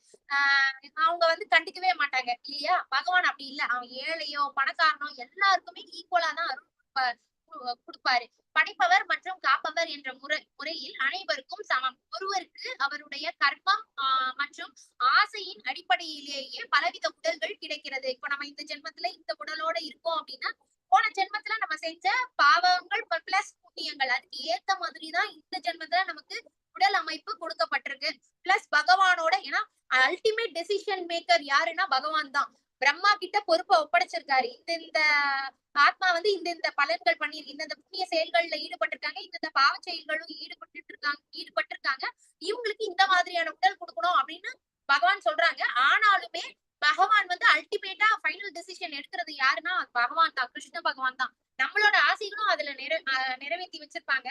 பிளஸ் பகவானோட இதுவும் இருக்கு. குறுக்கீடு இல்லாம நம்ம யாருக்கும் இந்த உடல் வந்து கிடைக்கல. அவரது பக்தர்களிடம் அவருக்குள்ள அன்பு. சோ பக்தர்கள் கிட்ட அவர்கிட்ட கிருஷ்ண பகவான் காட்டுற அன்பு வந்து ரொம்ப இதானது. அதுக்கு நிறைய எக்ஸாம்பிள்ஸ்க்கும் சொல்லலாம். பகவான் வந்து அவரோட பக்தர்களுக்கு எவ்வளோ அந்த நம்ம சாட்சி கோபால் கதை கூட சொன்னேன் இல்லையா, அதுவும் பகவான் அந்த பக்தருக்காக தானே நடந்து வராரு. சிலை எங்கேயாவது நடக்குமா? பகவான் வந்து நடந்து வந்தாரு. இந்த மாதிரி நிறைய விஷயங்கள். அந்த கோஸ்வாமிக்காக சால கிராமம் வந்து அப்படியே கிருஷ்ண பகவானா ஒரு உருவம் வருது இல்லையா? சோ இதெல்லாம் எதனால? அந்த அன்பு பக்தர்கள் மேல, தன்னோட பக்தர்கள் எவ்வளவு என்கிட்ட அன்பு காட்டுறாங்க, அதுக்கு ரெசிப்ரோகேட் கண்டிப்பா பண்ணுவாரு கிருஷ்ண பகவான். இப்ப இந்த மெட்டீரியல் வேர்ல்ட்ல நம்ம ஒரு மனுஷன் இன்னொருத்தவங்க கிட்ட நல்ல அன்பு காமிக்கிறான். ஒரு ரெண்டு பேரும் அன்போட இருக்காங்க. ஆனா ஒரு ஸ்டேஜ்ல பாத்தீங்கன்னா அந்த அன்பு வந்து திரும்ப கிடைக்க மாட்டேங்குதுன்றப்போ இவங்க டிப்ரெஷன், அந்த இன்னொருத்தவங்க வந்து டிப்ரெஷனுக்குள்ள போவாங்க. ஆனா பகவான் கிட்ட அந்த மாதிரி இல்ல. நீ ஒன்ஸ் அன்பு காட்டிட்டோம் நம்ம அப்படின்னா பகவான் அதை மறக்கவே மாட்டாரு. நம்மள வந்து புடிச்சு வச்சுக்குவாரு. நல்ல பகவான் மழை மேகத்தை போல பாரபட்சம் மற்றவர். இப்போ ஒரு மழை பெய்யுது அப்படின்னா அது வந்து இங்க சாக்கடை இருக்கு, இங்க வயல் இருக்கு, நான் வயலுக்கு மட்டும்தான் மழைய பொழிவேன், சாக்கடையில மழை பொழிய மாட்டேன் அப்படின்ட்டு இருக்கிறது இல்ல. அது ஈக்குவலா இது பண்ணுது இல்லையா, மழைய வந்து பொழியுது. அதே மாதிரிதான் பகவான் இவன் நல்லவன் இவன் கெட்டவன் இந்த மாதிரிலாம் அவர் பாரபட்சம் எல்லாம் காமிக்க மாட்டாரு. அவரோட அருளை எல்லாருக்கும் ஈக்குவலா கொடுத்துட்டு இருக்காரு. அவங்க எடுத்துக்கிற விதத்தை வச்சுதான் பகவான் அவங்களுக்கு. இப்ப சில பேர் வந்து கிருஷ்ண பக்திய எடுத்துக்க மாட்டாங்க. எடுத்துக்காதவங்களுக்கு சரி பகவான் வந்து போர்ஸே பண்ண மாட்டாரு. கிருஷ்ண பகவான் சரி எந்த சாமியுமே போர்ஸே பண்ண மாட்டாங்க. நீ ஏன் எப்போ என்ன கும்பிடுறியோ நான் வெயிட் பண்றேன், இந்த ஜென்மத்துல நீ வந்து கும்பிடலையா, ஓகே நீ அடுத்த ஜென்மத்துல கும்பிடு அப்படின்னு அவர் வெயிட் பண்ணிக்கிட்டே தான் இருக்காரு. நம்ம தான் அதை எடுத்துக்கிறது இல்ல. எல்லாருக்கும் ஊட்டம் அளிக்கிறார். நான் எந்த அளவிற்கு சரணம் அடைகின்றேனோ அந்த அளவிற்கு நான் ஊட்டம் பெறுகிறேன். ஓகேங்களா? இப்ப நான் சொன்ன அதே விஷயம்தான். நம்ம எல்லாரும் எந்த அளவுக்கு நம்ம பகவான் கிட்ட பக்தி பண்றோமோ அந்த அளவுக்கு நமக்கு பகவானும் ரெசிப்ரோகேட் பண்ணுவாங்க. பரமபுருஷ பகவானை நீங்கள் சார்ந்திருப்பதை அறிவியுங்கள், இதன் மூலம் நீங்கள் கிருஷ்ணரின் தயவை பெறலாம். சோ பகவான் கிட்ட நம்ம வேர்ட்ஸ், நம்ம வந்து பகவான் எப்படி நம்ம மெட்டீரியல் வேர்ல்ட்லயுமே ஒருத்தர் கிட்ட இன்னொரு நம்ம எப்படி பேசுற விதம் அதெல்லாம் முக்கியம் இல்லையா? அதே மாதிரிதான் பகவான் கிட்ட இப்ப நம்ம கிருஷ்ணர் கிட்ட இந்த விஷயம் நானே பாத்துக்கேன் கிருஷ்ணா அப்படின்னு நம்ம சொல்றோம்னு வைங்க, அப்படியே ஒதுங்கியே இருப்பாரு. சரிம்மா நீயே தான் பாத்துக்கிறேன்னு சொல்லிட்டல, நீயே பாத்துக்கோ அப்படின்ட்டு அவர் வேடிக்கை தான் பாப்பாரு. ஆனா நம்ம வந்து என்ன பண்ணணும்னா நான் இன்னைக்கு இப்ப நான் எக்ஸாம்பிளுக்கு சொல்றேன், பகவானே நான் இன்னைக்கு கிளாஸ் எடுக்கணும், நீதான் அருள் கொடுக்கணும், நீதான் என்ன பேச வைக்கிற, அதனால நீ நல்லபடியா என்ன எடுக்கவை அப்படின்னு நான் சொல்லிட்டேன்னு வைங்க, பகவான் வந்து என்ன பேச வச்சுருவாரு. இதுவே நான் பாத்துக்கிறேன் அப்படின்னா நான் செம்மையா தடுமாறுவேன். ஓகேங்களா? சோ அந்த மாதிரி அது நம்ம டே டு டே லைஃப்ல நம்ம எக்ஸ்பீரியன்ஸ் பண்ணலாம். எல்லாமே ஏன்னா எல்லாருமே எக்ஸ்பீரியன்ஸ் பண்ணலாம். அதனால சேஃபர் சைடு என்னன்னா பகவான் கிட்ட எதுவா இருந்தாலும் பகவான் கிட்ட நீங்க சரணாகதி பண்ணிடுங்க, அதுதான் பெஸ்ட். ஏன்னா விளையாடி பாப்பாரு. இல்லைன்னா அப்படியா நான் வேண்டாமா சரி பாக்கலாம் அப்படின்னு விளையாடி பாப்பாரு. அது எதுக்கு நமக்கு இல்லைங்களா? அதனால எல்லாமே நம்ம பகவானுக்கு தெரியாம எந்த செயல்களுமே செய்ய வேணாம். பகவானோட கூப்பிட்டுறணும், பகவானை பிடிச்சி இழுத்துடணும். நம்ம பகவானும் பக்தரும் வைரமும் தங்கமும் போல். அதாவது இங்க பாருங்க, எக்ஸாம்பிளுக்கு இந்த பிக்சர் போட்டிருக்காங்க, இது பாக்குறதுக்கு எவ்வளவு அழகா இருக்கு. தங்கமும் வைரமும் சேர்ந்து அது என்ன ஆபரணமா வேணாலும் இருக்கலாம். அதே மாதிரிதான் ஒரு நல்ல கிருஷ்ண பக்தரும் கிருஷ்ணரும் பாக்குறதுக்கு அப்படி இருப்பாங்களா, அவ்வளவு அழகா இருப்பாங்க. அவங்க ரெண்டு பேரும் சேர்ந்து கிருஷ்ணருக்கு சேவை செய்ய வேண்டும் என்று ஏற்றுக்கொள்ளும் போது நித்தியமாக ஜொலிக்கிறார். சோ ஒரு கிருஷ்ண பக்தர் கிருஷ்ண பக்தி பண்ணிட்டு இருக்காங்க அப்படின்னா பகவான் வந்து அந்த பக்தரை நல்ல உயர்ந்த நிலைமைக்கு கொண்டு வருவாங்க. அப்புறம் அந்த பக்தரும் நல்ல சந்தோஷமா இருப்பாங்க. சோ அவங்க பக்தியும் நல்லா ஜொலிக்கும், அவங்கள பார்த்து நிறைய பேரும் கிருஷ்ண பக்தர்களா ஆவாங்க. சோ அதுதான் இது 30th ஸ்லோகம். மாதாஜி हरे कृष्णा माताजी, नमस्कार माताजी। हरे कृष्णा माताजी। अभिचेत्सु सुदुराचारो भजते मामनन्यभाक् साधुर्येव समन्तव्यः सम्यक् व्यवसितो हि सः। ஒருவன் மிகவும் மோசமான செயலை செய்தாலும் அவன் பக்தி தொண்டில் பிறழாது ஈடுபட்டிருந்தால் அவனை சாதுவாகவே கருத வேண்டும், ஏனெனில் அவன் தனது தீர்மானத்தில் திடமாக உள்ளான். தேங்க்யூ மாதாஜி. ஹரே கிருஷ்ணா மாதாஜி. தேங்க்யூ மாதாஜி. பகவான் வந்து இந்த ஸ்லோகத்துல என்ன சொல்றாங்கன்னா, நீ எல்லாரும், இது அர்ஜுனருக்கு மட்டும் இல்ல நம்ம எல்லாருக்கும் தான், அது எவ்வளவு இந்த காலத்திலயும் பொருந்துது அப்படின்றத நம்ம பார்க்கலாம். பகவான் வந்து என்ன சொல்றாங்கன்னா, ஒருத்தன் வந்து செய்யற செயல்கள் வந்து ரொம்ப மோசமான செயல்களா இருக்கு. அடிக்கிறான், குத்துறான், கொல்றான், என்னெல்லாம் அவன் திருடுறான், இந்த மாதிரி நிறைய மோசமான செயல்கள்லாம் செய்யறான். ஆனா அவன் ப்ராப்பரா பக்தி பண்ணிட்டு வரான், நல்ல சாமி கும்பிட்டுட்டு வரான், ஜபம் எல்லாம் பண்ணிட்டு வரான் அப்படின்னா நீ வந்து அவனை கெட்டவன் லிஸ்ட்ல சேர்க்காத, அவனை பக்தன்ற லிஸ்ட்லயே வச்சுக்கோ, அவன் கண்டிப்பா மாறுவான் அப்படின்ட்டு பகவான் வந்து சொல்றாங்க. இங்க நம்மளுமே எத்தனையோ பேர் டீச்சர்ஸா இருக்கலாம், இல்ல லாயர்ஸ், எல்லாருக்குமே பகவான் சொல்றது வந்து எல்லா ஃபீல்டுல இருக்கிறவங்களுக்கும் இது பொருத்தமான ஸ்லோகத்துல சொல்றது எல்லா விஷயங்களும் எல்லா ஃபீல்டுல இருக்கிறவங்களுக்கும் பொருத்தமானதா இருக்கும். நம்ம யாரையுமே இவன் இப்படிதான் அப்படின்னு குத்தவே கூடாது. அவன் வந்து பகவான் நினைச்சா ஒரு மோசமானவன் கூட மாத்த முடியும், மாத்திர சக்தி பகவான் கிட்ட இருக்கு. அதனால பகவான் என்ன சொல்றாங்க அப்படின்னா, ஒருத்தன் வந்து செஞ்சுட்டு இருக்கான், அவன் செய்யற செயல்கள் எல்லாம் நமக்கு பிடிக்கல, கெட்ட கெட்ட செயல்கள் எல்லாம் செய்யறான், ஆனா பக்தி பண்ணிட்டு இருக்கான் அப்படின்னா நீ அவனை பக்தன் லிஸ்ட்ல வையே. அவன் கண்டிப்பா கொஞ்ச நாள் கழிச்சு அவன் என்னென்ன மோசமான செயல்கள் செய்யறானோ அதை கண்டிப்பா விட்டுருவான். அவனுக்கே தோணல் வரும். பகவான் வந்து உள்ள இருந்து அவனுக்கு வந்து சொல்லுவாரு, இது வேண்டாம், இது தப்பு, இது இவ்வளவு நாள் நம்ம இவ்வளவு தப்பு பண்ணிட்டோமே, இவ்வளவு பேருக்கு கஷ்டம் கொடுத்துட்டோமே, இதுக்கு மேலேயும் நம்ம கஷ்டம் கொடுக்க கூடாது அப்படின்னு இப்படி நிறைய பேர் மாறவும் செஞ்சிருக்காங்க. அதற்கான கதைகளுமே நிறைய உண்டு, சாஸ்திரத்துல சொல்லப்பட்டிருக்கு. இப்ப இவருமே அப்படித்தானே, வால்மீகியும் அப்படித்தானே, அவர் கொலையெல்லாம் செஞ்சுக்கிட்டு இருந்தாரு. அப்போ நாரதர் வந்து அவரை திருத்தணுன்றதுக்காக நீ வந்து ராமா ராமா ராமான்னு சொல்லு அப்படின்னு, அவருக்கு ராமான்ற வேர்டு கூட உச்சரிக்க முடியல. அந்த ஹிந்தில வந்து கொலை செய்யறதுக்கு மார் மார் மார், சரி நீ மரா மரானே சொல்லு அப்படின்னு சொல்றப்போ மரா மரா மரா மரா மரா மரா மரா மரா சொல்ல அப்படியே ராம ராம ராமன் அப்படி சொன்னாரு. ஜஸ்ட் ராமா ராம ராம சொன்னதுக்கே ராமாயணம் எழுதுற பாக்கியத்தை பகவான் கொடுத்துட்டாரு.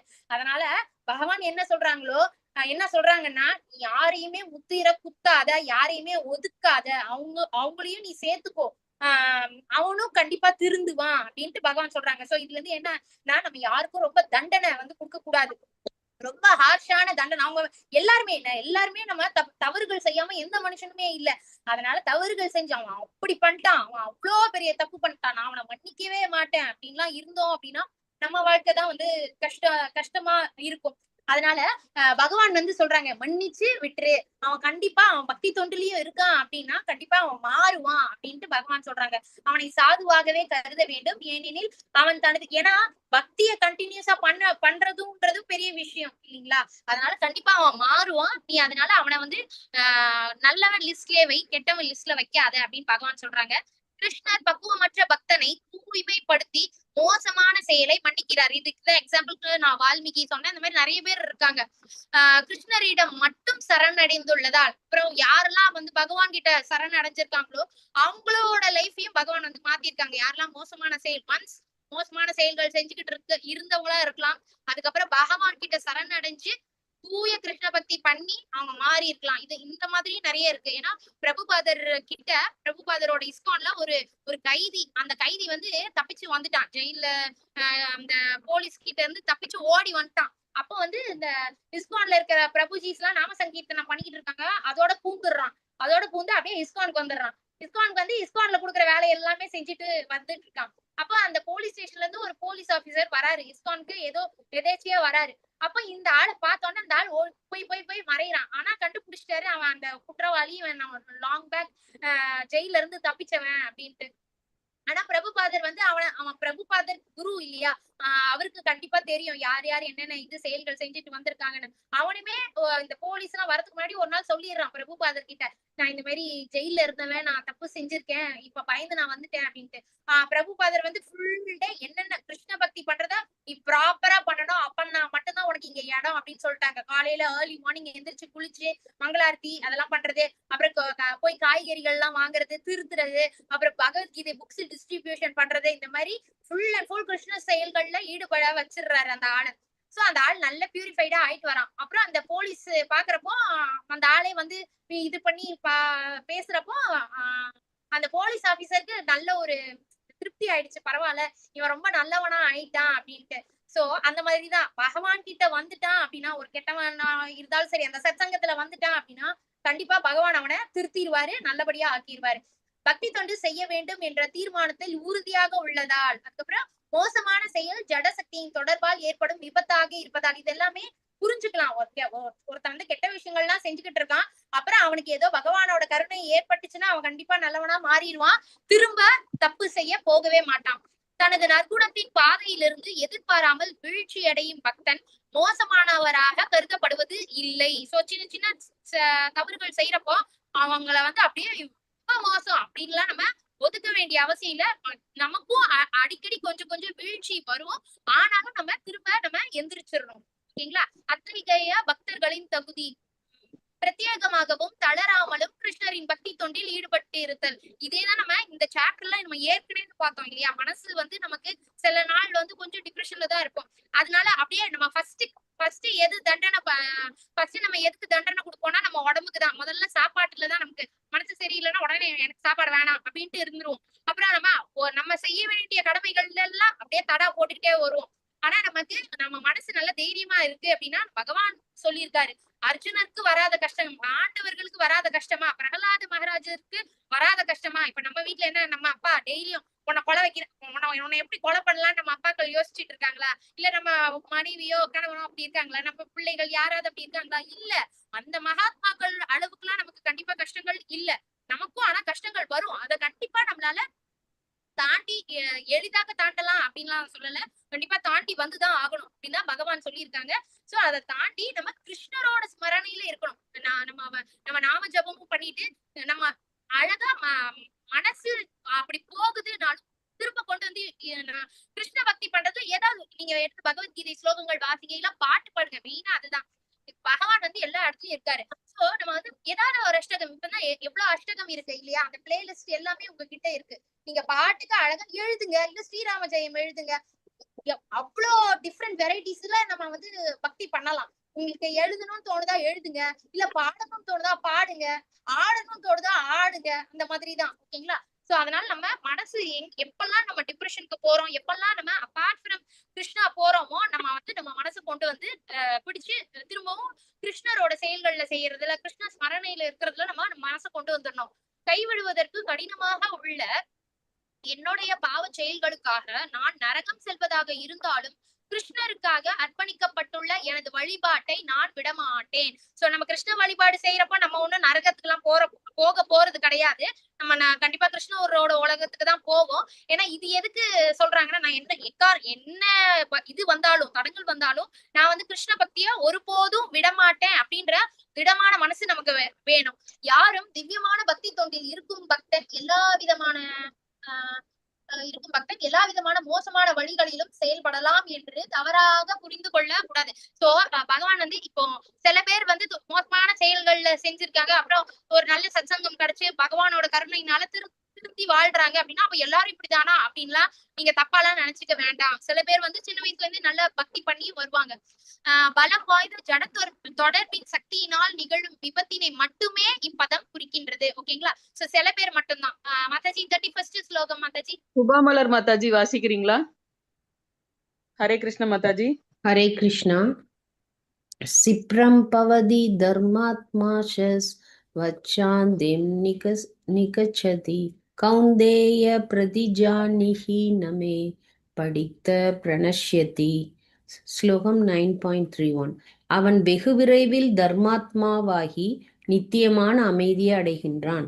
குந்தியின் மகனே, எனது பக்தன் என்றும் அழிவதில்லை என்பதை தைரியமாக அறிவிப்பாயாக. Hare Krishna. Thank you Mataji. Hare Krishna Mataji. Thank you Mataji. So Bhagavan வந்து இது வந்து போன ஸ்லோகத்தோட அதே கண்டினியூவேஷன் தான். அந்த சில பேரை வந்து தப்பா ஒன்ஸ் வந்து கெட்ட செயல்கள் எல்லாம் செஞ்சுட்டு இருக்காங்க அப்படின்னா அவன் கண்டிப்பா பக்தி தொண்டு செய்யறனால கூடிய விரைவில் அவன் கண்டிப்பா தர்மாத்மா, அதாவது தர்மங்கள் மட்டுமே செய்யறவனா மாறிடுவான். அப்படி தர்மங்கள் மட்டுமே செஞ்சுட்டு வந்தானா கண்டிப்பா அமைதி அடைவான். ஏன்னா விதுரர் வந்து திருதராஷ்டிரர் தூங்காம அங்கேயும் இங்கேயும் உளத்திக்கிட்டே இருப்பாரு. அப்ப வந்து அந்த வேலையாட்கள் கிட்ட போய் விதுரரை போய் கூட்டிட்டு வா அப்படின்ட்டு சொல்லுவாரு. அப்போ அந்த வேலையாட்கள் போய் விதுரரை கூட்டிட்டு வருவாங்க. அப்போ விதுரர் கேட்பாரு, அதுல ரொம்ப லேட் நைட் வேற, நீ ஏன் தூங்காம இருக்க அப்படின்ட்டு கேட்பாரு. ஆமா எனக்கு தூக்கமே வரல அப்படி. அப்போ விதுரர் வந்து ஒரு விஷயங்கள் சொல்வாரு, யாருக்கெல்லாம் தூக்கம் வராது அப்படின்ற மாதிரி எல்லாம் சொல்லுவாங்க. சோ அதர்மம் யாரெல்லாம் செய்யறாங்களோ அவங்களுக்கு தூக்கமே வராது. எதையாவது சிந்திச்சுக்கிட்டே தான் இருப்பாங்க அந்த மாதிரி. சோ தர்மாத்மாவா ஆயிட்ட அப்புறம் அவன் தர்ம வழியில செல்றப்போ கண்டிப்பா அவனுக்கு ஒரு அமைதி கிடைக்கும், நிச்சயமான அமைதிய அவன் அடைவான் அப்படின்னு பகவான் இங்க சொல்றாங்க. குந்தியின் மகனே, எனது பக்தன் என்றும் அழிவதில்லை என்பதை தைரியமாக அறிவிப்பாயாக. இது வந்து பகவான் வந்து என்ன சொல்றாங்கன்னா, இத நீ சொல்லு அப்படின்ட்டு. ஏன்னா அர்ஜுனர் கேட்பாரு, இத நீயே சொல்லலாமே கிருஷ்ணா, என் பக்தனுக்கு அழிவே இல்லை, நீயே சொல்லிக்க வேண்டியதானே அப்படின்னு அர்ஜுனர் கேட்பாரு. அப்ப பதிலுக்கு வந்து கிருஷ்ணர் சொல்வாரு, நான் வந்து ஜெனரலாவே கிருஷ்ண பகவான் பொய் எல்லாம் சொல்வாரு இல்லையா, அதனால யாராவது நான் சொல்றத வந்து பொய்ன்னு கூட நினைச்சிருவாங்க. ஆனா என் பக்தன் ஒரு விஷயம் சொல்லிட்டானா நான் கண்டிப்பா அத உண்மையை ஆக்கியே தீருவேன். அதனால நீ சொல்லு, நீ என்னோட பக்தன், அதனால நீ சொல்லு, கிருஷ்ண பக்தர்களுக்கு அழிவே இல்லைன்னு நீ சொல்லு, அப்ப எல்லாருமே நானுமே அதை ட்ரூ ஆக்குவேன் அப்படின்ட்டு பகவான் வந்து இந்த ஸ்லோகத்துல சொல்றாங்க. சோ அதுக்குதான் இந்த கதையில இந்த விஷயம். அதாவது பீஷ்மர் வந்து ஆக்சுவலா உண்மையிலே பார்த்தோம்னா கிருஷ்ண பக்தர், தீவிரமான கிருஷ்ண பக்தர். ஆனா அவர் வந்து அதர்மவாதிகளோட சேர்ந்து கூட்டுல இருக்காரு. அப்புறம் பிளஸ் கௌரவர்களை அழிக்கணும் அப்படின்னா பீஷ்மர் வந்து ஒரு ஸ்ட்ராங்கான ஒரு ஆளு. அவர் இருக்கிற வரைக்கும் கௌரவர்களுக்கு தோல்வின்றதே கிடையாது. சோ கௌரவர்களை அழிச்சாகணும். அப்போ பீஷ்மரை ஃபர்ஸ்ட் அந்த கௌரவரோட குரூப்ல இருந்து வெளியே எடுத்தாகணும் இல்லையா. சோ அதனால ஆனா பீஷ்மர் வந்து தூய்மையான கிருஷ்ண பக்தர். அவர் வந்து மனசுல என்ன நினைச்சிருப்பாருன்னா, பகவானே எனக்கு இதெல்லாம் எனக்கு விருப்பமே இல்லை, ஆனா நான் செஞ்சுக்கிட்டு இருக்கேன் அப்படின்னு கம்யூனிகேஷன் வச்சுக்கிட்டே இருப்பாரு. நான் வந்து சாகுறப்போ நீ இருக்கணும் என் கூட அப்படின்லாம் இருப்பாரு. இப்பவே நீ ஏன்னா பகவான் வந்து இந்த மகாபாரத போறப்போ நான் ஆயுதம் எதுவுமே எடுக்க மாட்டேன், நான் வந்து ஜஸ்ட் அர்ஜுனருக்கு சாரதியா இருப்பேன் அப்படின்ற மட்டும்தான் சொல்லியிருப்பாரு.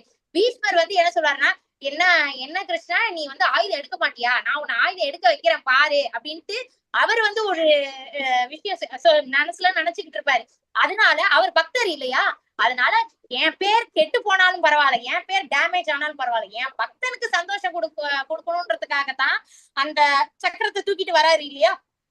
அந்த இது எப்ப நடக்கும்னா, பீஷ்மர் வந்து அப்படியே அர்ஜுனருக்கு மேல அம்பு மழையா பொழிஞ்சுக்கிட்டு இருக்காரு. இவருக்கு தாங்க முடியல, யாருக்கு கிருஷ்ணருக்கு தாங்க முடியல. ஏன்னா கிருஷ்ணர் வந்து தன்னோட பக்தர்களுக்கு ஏதாவது ஒண்ணுன்னா சும்மா இருக்க மாட்டாரு. ஏன் அர்ஜுன மேலையா போடுற, இரு வர அப்படின்னு சொல்லி இறங்கி அந்த சக்கரத்தை தூக்கிட்டு இரு உன்னை இப்பவே அழிக்கிறேன் அப்படின்னு சொல்லிட்டு இறங்கிடுவாரு. சோ நம்ம எல்லாருமே ஒரு கல்ல ஒரு மாங்கா ரெண்டு மாங்கானா கிருஷ்ணர் வந்து ஒரு கல்ல பல மாங்கா அடிக்கிற ஆள், அவ்வளவு சாமர்த்தியசாலி. சோ இவர் பீஷ்மர் காத்துட்டு இருக்காரு. கிருஷ்ணா என்னோட விஷயம் நீ நிறைவேற்றிட்ட, வா நீ உன்னோட கையில நான் என் உயிர் போறதுதான் நான் விருப்பப்படுறேன், என் உயிரை எடுத்துக்கோ அப்படின்னு சொல்லி அவ்வளவு சந்தோஷமா வராரு. இவரு அர்ஜுனர் ஓடி வராரு. அச்சச்சோ கிருஷ்ணா நீ என்ன காரியம் பண்ற, நீ தானே சொல்லியிருக்க ஆயுதம் எடுக்க மாட்டேன், நீ இப்படி ஆயுதம் எடுக்கிறியே கிருஷ்ணா, விடு வந்துரு கிருஷ்ணா வந்துரு கிருஷ்ணா அப்படின்னு அர்ஜுனர் கெஞ்சுவாரு. அந்த போட்டோலயே இருக்கு பாருங்க, இடுப்பை புடிச்சுக்கிட்டு இருக்காரு பாருங்க, கிருஷ்ணரோட இடுப்பை புடிச்சிட்டு இருக்கிறது அர்ஜுனர். அப்புறம் கிருஷ்ணர் சொல்றேன், ஏண்டா நான் அவ்வளவு தூரம் சொல்றேன் சண்டை போடுன்னு நீ சண்டையே போட மாட்டேங்கிறியாடா, பாடுற என்ன இப்படி இருந்தா நீ என்ன எடுக்க வச்சியடா அப்படின்ட்டு கிருஷ்ணர் சொல்றாரு. அப்புறம் அர்ஜுனர் இல்ல நான் சண்டை போடுறேன், நீ தயவு செஞ்சு சக்கரத்தை கீழே போடு அப்படின்ட்டு அர்ஜுனர் சொல்லுவாரு. சோ அவரு அப்படி வர்றப்போ கிருஷ்ணர் வராரு இல்லையா, அப்போ மண்ணு அவர் மேல எல்லாம் புழுதி அதெல்லாம் படிஞ்சிருக்கு. பீஷ்மருக்கு வந்து அந்த கிருஷ்ணரை ரொம்ப பிடிச்சிருக்கான். இப்ப ஏதாவது ரக்கட் பாய் அப்படின்னு இல்லாம சொல்லுவாங்க இல்லையா. சோ அவ்வளவு அழகா அவருக்கு தெரியறான்.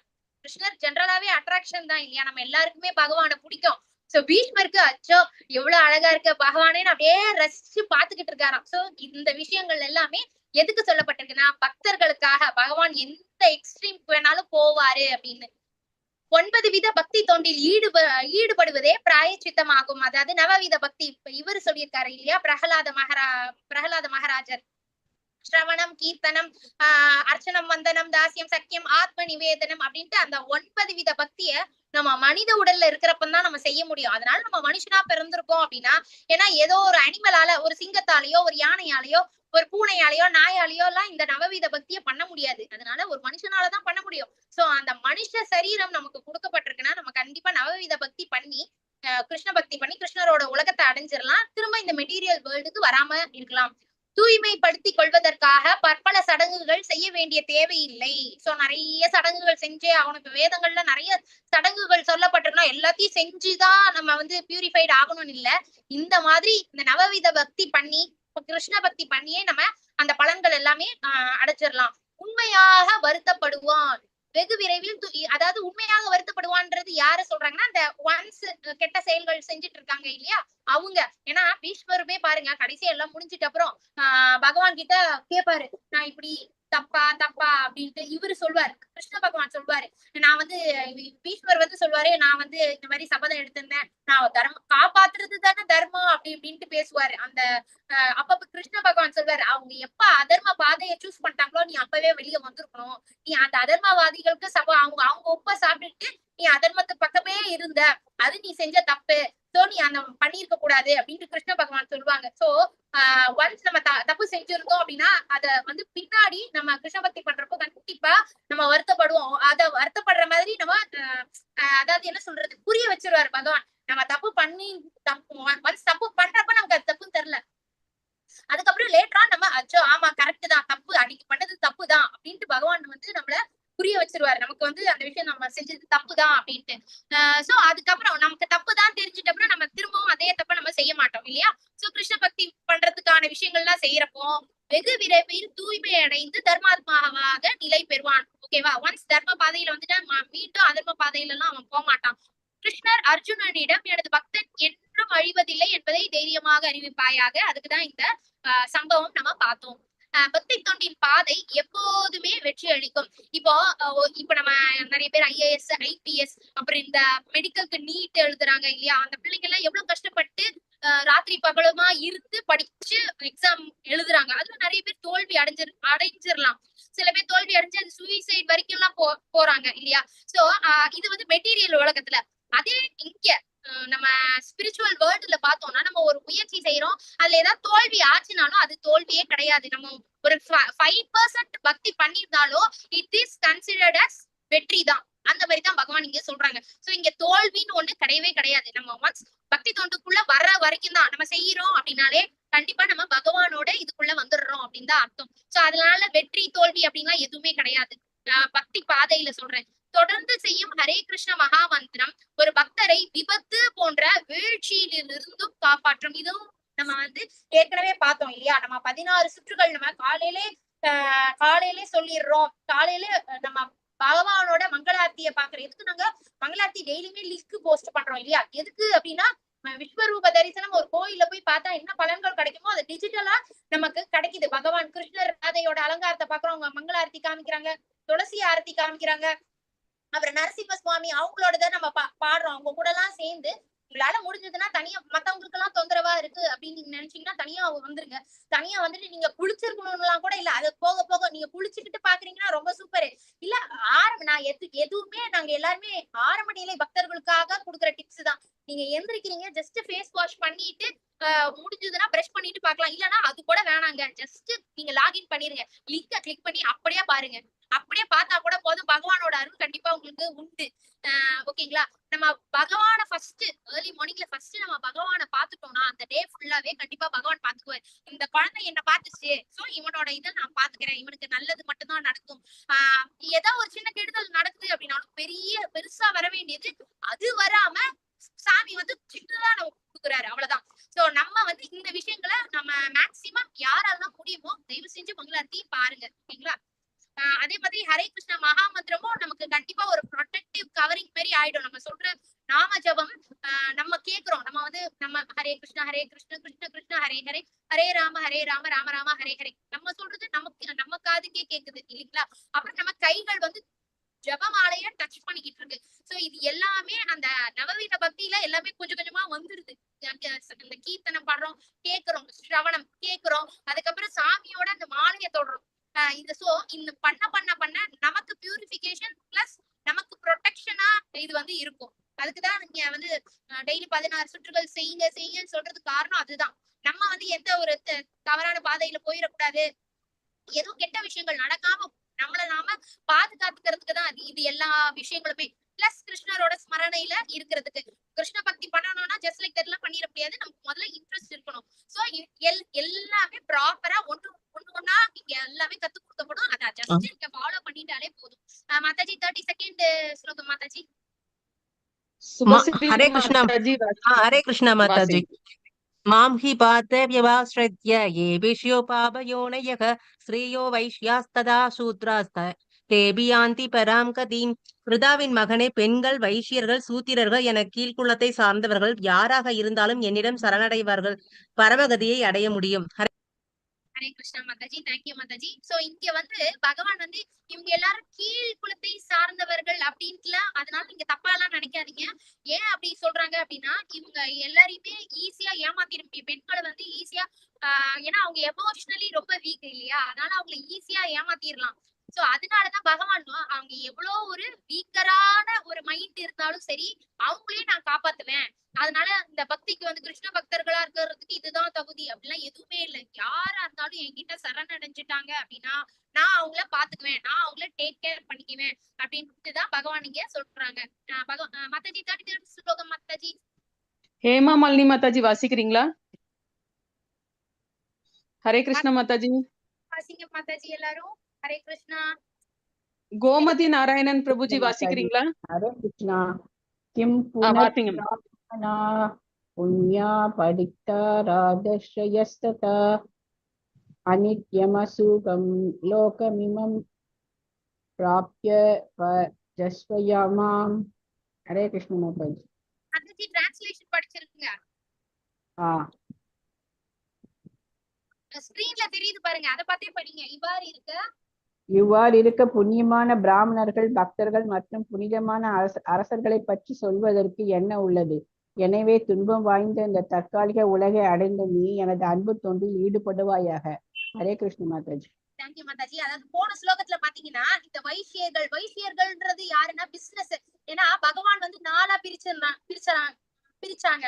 ஆனா அத வந்து அதுக்கப்புறம் உள்ளவங்க எல்லாம் அத பலசா மல்டிப்ளை பண்ணிட்டு நம்ம எல்லாம் நிறைய பேர் வந்து நடுவுல இந்த முகல்ஸா இருக்கட்டும், பிரிட்டிஷர்ஸா இருக்கட்டும், நம்ம இந்த சனாதன தர்மத்தை உடைக்கணும். ஏன்னா நம்ம அவ்வளவு ஸ்ட்ராங்கா இருந்தோம், சாதாரணப்பட்டவங்களே கிடையாது நம்ம எல்லாருமே.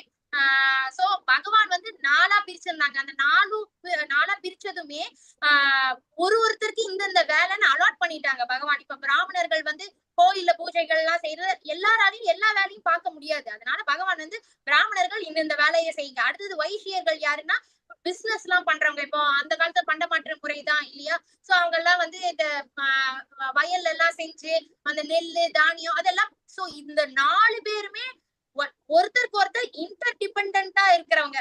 சோ நீ உயர்ந்தவன், நீ தாழ்ந்தவன் அப்படிலாம் கிடையவே கிடையாது. இப்ப நம்ம திருப்பதியில வெங்கடாச்சலபதி வந்து கையை இப்படிதான் வச்சிருப்பாரு. அதாவது என்னோட திருவடியை யாரெல்லாம் என் திருவடியை அடைஞ்சாங்களோ அவங்கள நான் வந்து காப்பாத்திடுவேன், அவங்க கவலையே பட வேணாம். சோ திருவடியில இருந்து வந்தவங்கதான் இந்த சூத்திரர்கள் யாருன்னா ரொம்ப ரொம்ப ஸ்ட்ராங்கா இருப்பாங்க. இப்ப பிராமணர்கள் ஸ்ட்ராங்கா அந்த அளவுக்கு ஸ்ட்ராங்கானா இல்ல. அவங்க வந்து வேதங்கள் அதெல்லாம் பண்ணிட்டு, ஏன்னா அது அவங்க குணங்களுக்கு ஏத்த மாதிரி பகவான் பிரிச்சுட்டாங்க. சோ இதுல ஒருத்தர் இல்லைனாலும் அந்த சிஸ்டமே கொலாப்ஸ் ஆயிடும். சோ அதனாலதான் பகவான் பிராமணர்கள் வந்து இந்த வேலையை செய்யுங்க, வைசியர்கள் நீங்க எல்லாருக்கும் சாப்பாடு போடணும். சோ நீங்க எல்லாம் படைச்சிட்டு வந்து சாப்பாடு போடுங்க. சூத்திரர்கள் வந்து வைசியர்கள் அந்த விக்கிறது, அந்த பிசினஸ் பீப்புள், அவங்க எல்லாமே. சூத்திரர்கள் வந்து நல்ல ஸ்ட்ராங் உடல் உழைப்பு உண்டு. இப்ப நீங்க உதாரணத்துக்கு காஞ்சிபுரத்துல பாருங்க, 365 டேஸும் அங்க வந்து இந்த பல்லக்கு தூக்குறது அதெல்லாம் உண்டு. அந்த பல்லக்கு தூக்குறதெல்லாம் பாத்தீங்கன்னா இந்த சூத்திரர்கள் தான். இப்ப பிராமணர்கள் இது அப்படின்லாம் இல்ல. சூத்திரர்கள்னா யாருன்னா அந்த வேதம் எல்லாம் படிக்காம வெறும் வேலை மட்டும் செய்யறது. இப்ப பாத்தீங்கன்னா பிராமின்ஸ்லயுமே வேலை செய்யறவங்க வந்துட்டாங்க. சோ எல்லாருமே இப்ப எல்லாமே மிக்சட் ஆகிதான் இருக்கு. பகவான் எதுக்கு அதை பிரிச்சிருக்காங்கன்னா இந்த வேலை, ஏன்னா எல்லாராலையும் எல்லா வேலையும் செய்ய முடியாது. முன்னாடியே நம்ம பார்த்தோம் இல்லையா, இப்ப எல்லாராலையும் ஸ்லோகங்கள் வாசித்திட முடியாது, எல்லாராலையும் டிராயிங் சூப்பரா பண்ணிட முடியாது. சோ அவங்களுக்கு ஏத்த மாதிரி பகவான் பிரிச்சிருக்காங்க. இதுல யாருமே உயர்வு தாழ்வு கண்டிப்பா கிடையவே கிடையாது. ஆனா அதுக்கப்புறம் வந்து இந்த முஸ்லிம் ரூலர்ஸ், இந்த பிரிட்டிஷர்ஸ் எல்லாம் தேவையில்லாததெல்லாம் நம்ம மைண்ட்ல புகுத்தி நம்மள வந்து திசை திருப்பிட்டாங்க. அதனாலதான் இவ்வளோ பிரச்சனை. சோ நம்ம அந்த கிளாரிட்டி இருக்கணும். ஏன்னா பிராமணர்கள் வந்து இதுல இருந்து வந்திருக்காங்க, மனசுல இருந்து வந்திருக்காங்க.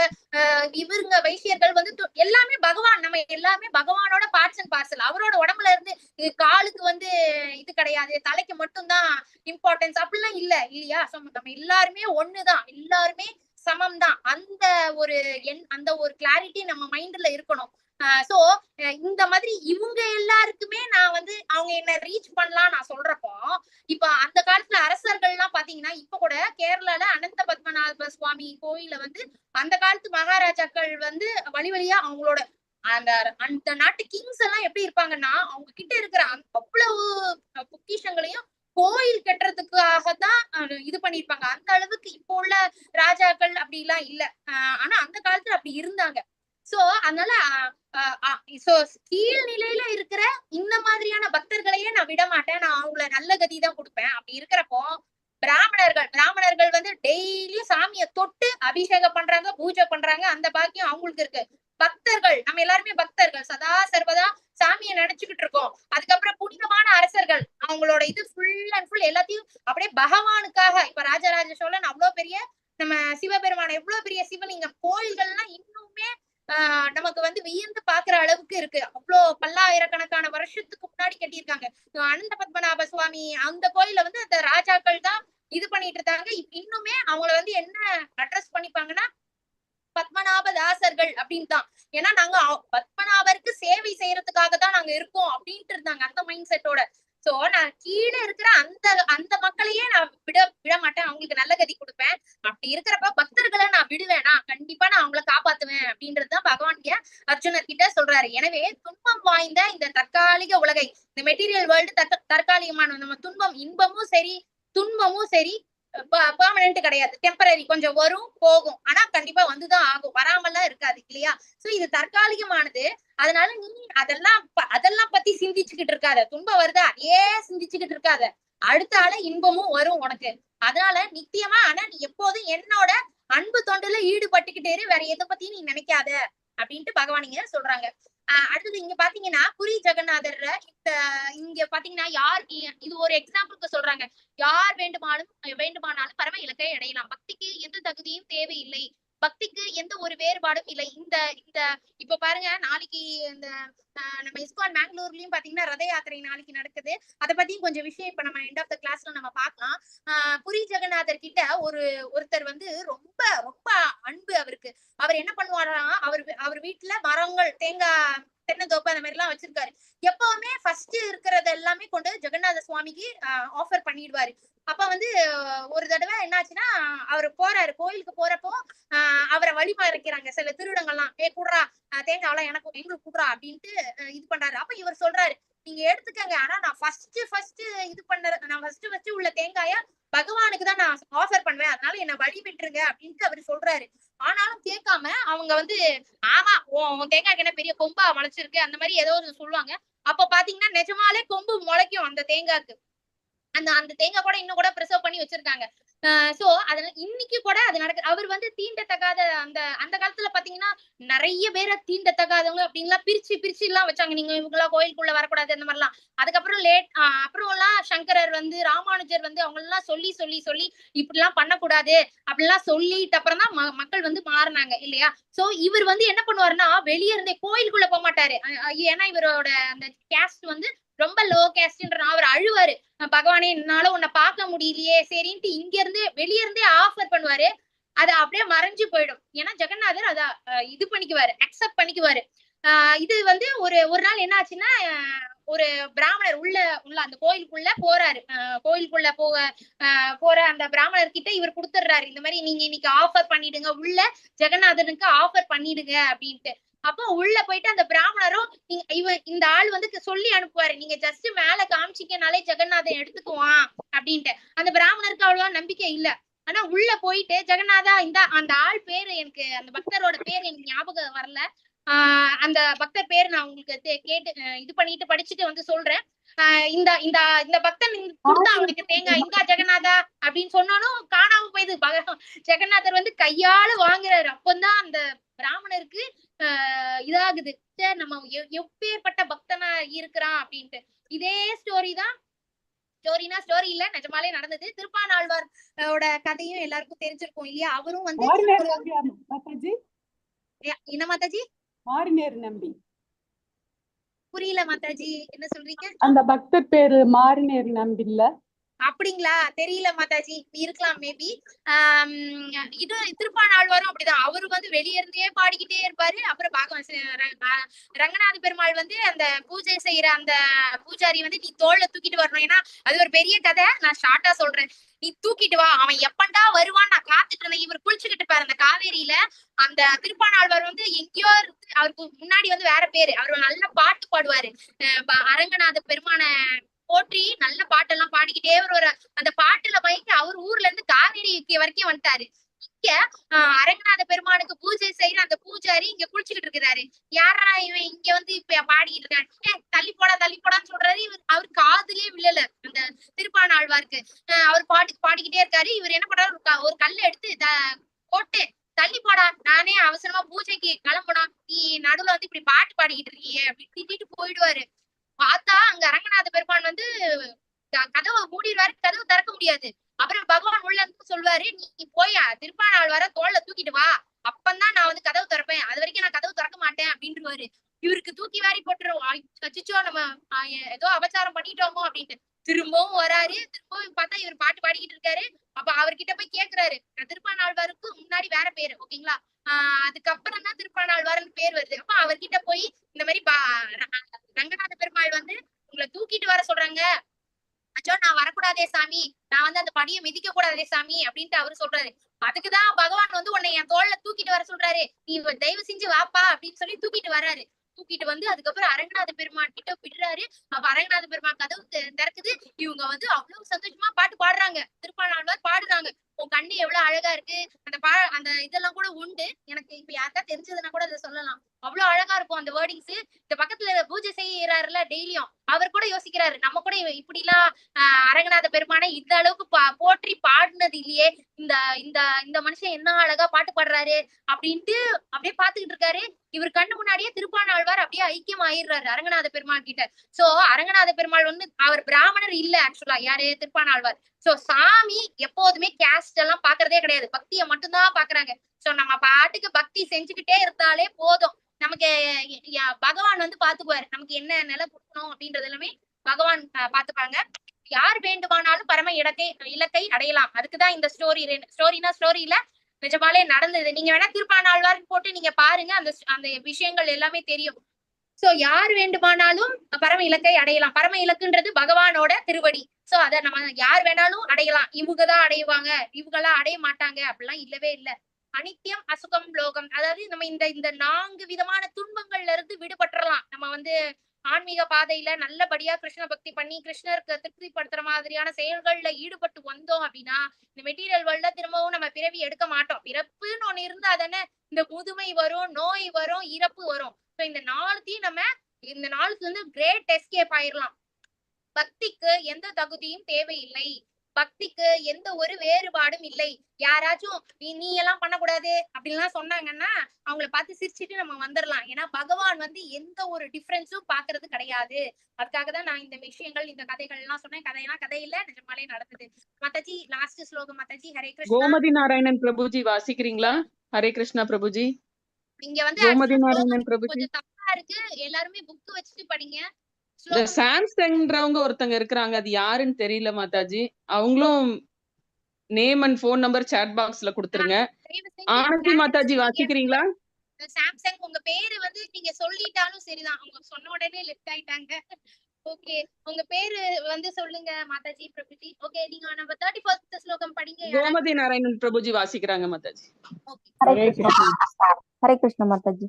மன்மனோ பவமத் பக்தோ மத் யாஜி மாம் நமஸ்குரு மாம் ஏவைஷ்யசி யுக் வைவம் ஆத்மானம் மத் பராயணக. உனது மனதை எப்பொழுதும் என்னை பற்றி சிந்திப்பதில் ஈடுபடுத்தி எனது பக்தனாகி எனக்கு வந்தனை செய்து என்னை வழிபடுவாயாக. இவ்வாறாக என்னில் முழுமையாக லயித்து நிச்சயமாக நீ என்னிடமே வருவாய். ஹரே கிருஷ்ணா. தேங்க்யூ மாதாஜி. திரும்ப திரும்ப பகவான் அதே தான் சொல்றாங்க. நீ மனச வந்து அத வந்து நம்ம பயிற்சி இல்லாம நம்ம மனசை எப்போதும் கிருஷ்ண ஸ்மரணையில இருக்கணும் அப்படின்னா கண்டிப்பா பயிற்சி வேணும். பயிற்சி இருந்தா மட்டும்தான் அது சாத்தியம். அதனால பகவானே சொல்றாங்க, நீ மனசை எப்போதும் என்ன பத்தி நினைக்கிறதுல ஈடுபடுத்து, வேற எதுவும் சிந்திக்காத, எனது பக்தனாயிடு. எனக்கு வந்தனை செய்து என்ன கூப்பிட்டுட்டு வா, என்னை வழிபடுவாயாக. இப்படி இருந்தேன்னா கண்டிப்பா என்னோட ஸ்மரணையிலேயே தான் நீ இருப்ப. இது கொஞ்ச நாள் நம்ம பிராக்டிஸ் பண்ணிட்டோம் அப்படின்னாலே நம்ம அப்படியே ஃபாலோ பண்ணிட்டு வரலாம். சோ இப்படியே ஃபாலோ பண்ணிட்டு வந்தோம்னா நம்ம கண்டிப்பா கிருஷ்ணரோட கோலோக விருந்தாவனத்தை தான் போய் சேருவோம். அனைத்தின் சாரமும் இதுவே. கிருஷ்ணரை நேரடியாக வழிபடுங்கள். நம்ம நம்ம தேவர்கள் வழிபாடெல்லாம் பண்ணணும்னு அவசியம் இல்ல. டைரக்டா நம்ம கிருஷ்ணரோட வழிபாடு பண்ணாலே தேவர்கள் எல்லாரையுமே வழிபட்ட பலன் நமக்கு கிடைச்சிரும். ஏன்னா எல்லா தேவர்களுக்கும் தலைவனா இருக்கிறவரு கிருஷ்ண பகவான். எப்போதும் கிருஷ்ணரை நினைவு கொள்ளுங்கள். சோ நம்ம நினைக்கிறதுமே கிருஷ்ண பகவானை நினைச்சுக்கிட்டே இருக்கணும். கிருஷ்ணருடைய பக்தராக ஆகுங்கள். நம்ம எல்லாரும் கிருஷ்ண பக்தர்களா ஆகணும். அனைத்தின் சாரமும் இதுவே. சோ இந்த சாப்டரோட ஃபுல் இதுவுமே இதுதான். நம்ம பகவான் கிட்ட சரண் அடைஞ்சு பகவானோட ஸ்மரணையிலே நம்ம இருக்கணும். கிருஷ்ணருக்கு வந்தனை செய்யுங்கள், கிருஷ்ணரை வழிபடுங்கள். ஓகேங்களா? நம்ம கிருஷ்ணரை பக்தி பண்றதுதான். பகவத்கீதையோட சாரம் என்ன அப்படின்னா நம்ம கிருஷ்ண பக்தரா ஆறுதுதான். சோ இதோட நம்ம வெற்றிகரமா 9th சாப்டர் முடிச்சிட்டோம். இப்ப அடுத்தது நாளைக்கு ரத யாத்திரை. சோ அது சம்பந்தமா நான் கொஞ்சம் விஷயங்கள் உங்களுக்கு ஷேர் பண்றேன். ஹரே கிருஷ்ணா ஹரே கிருஷ்ணா கிருஷ்ண கிருஷ்ணா ஹரே ஹரே ஹரே ராமா. தெரியுதா மாதாஜி? எதுவும் தெரியல போல இருக்கே. ஹரே கிருஷ்ணா ஹரே கிருஷ்ணா கிருஷ்ண கிருஷ்ணா ஹரே ஹரே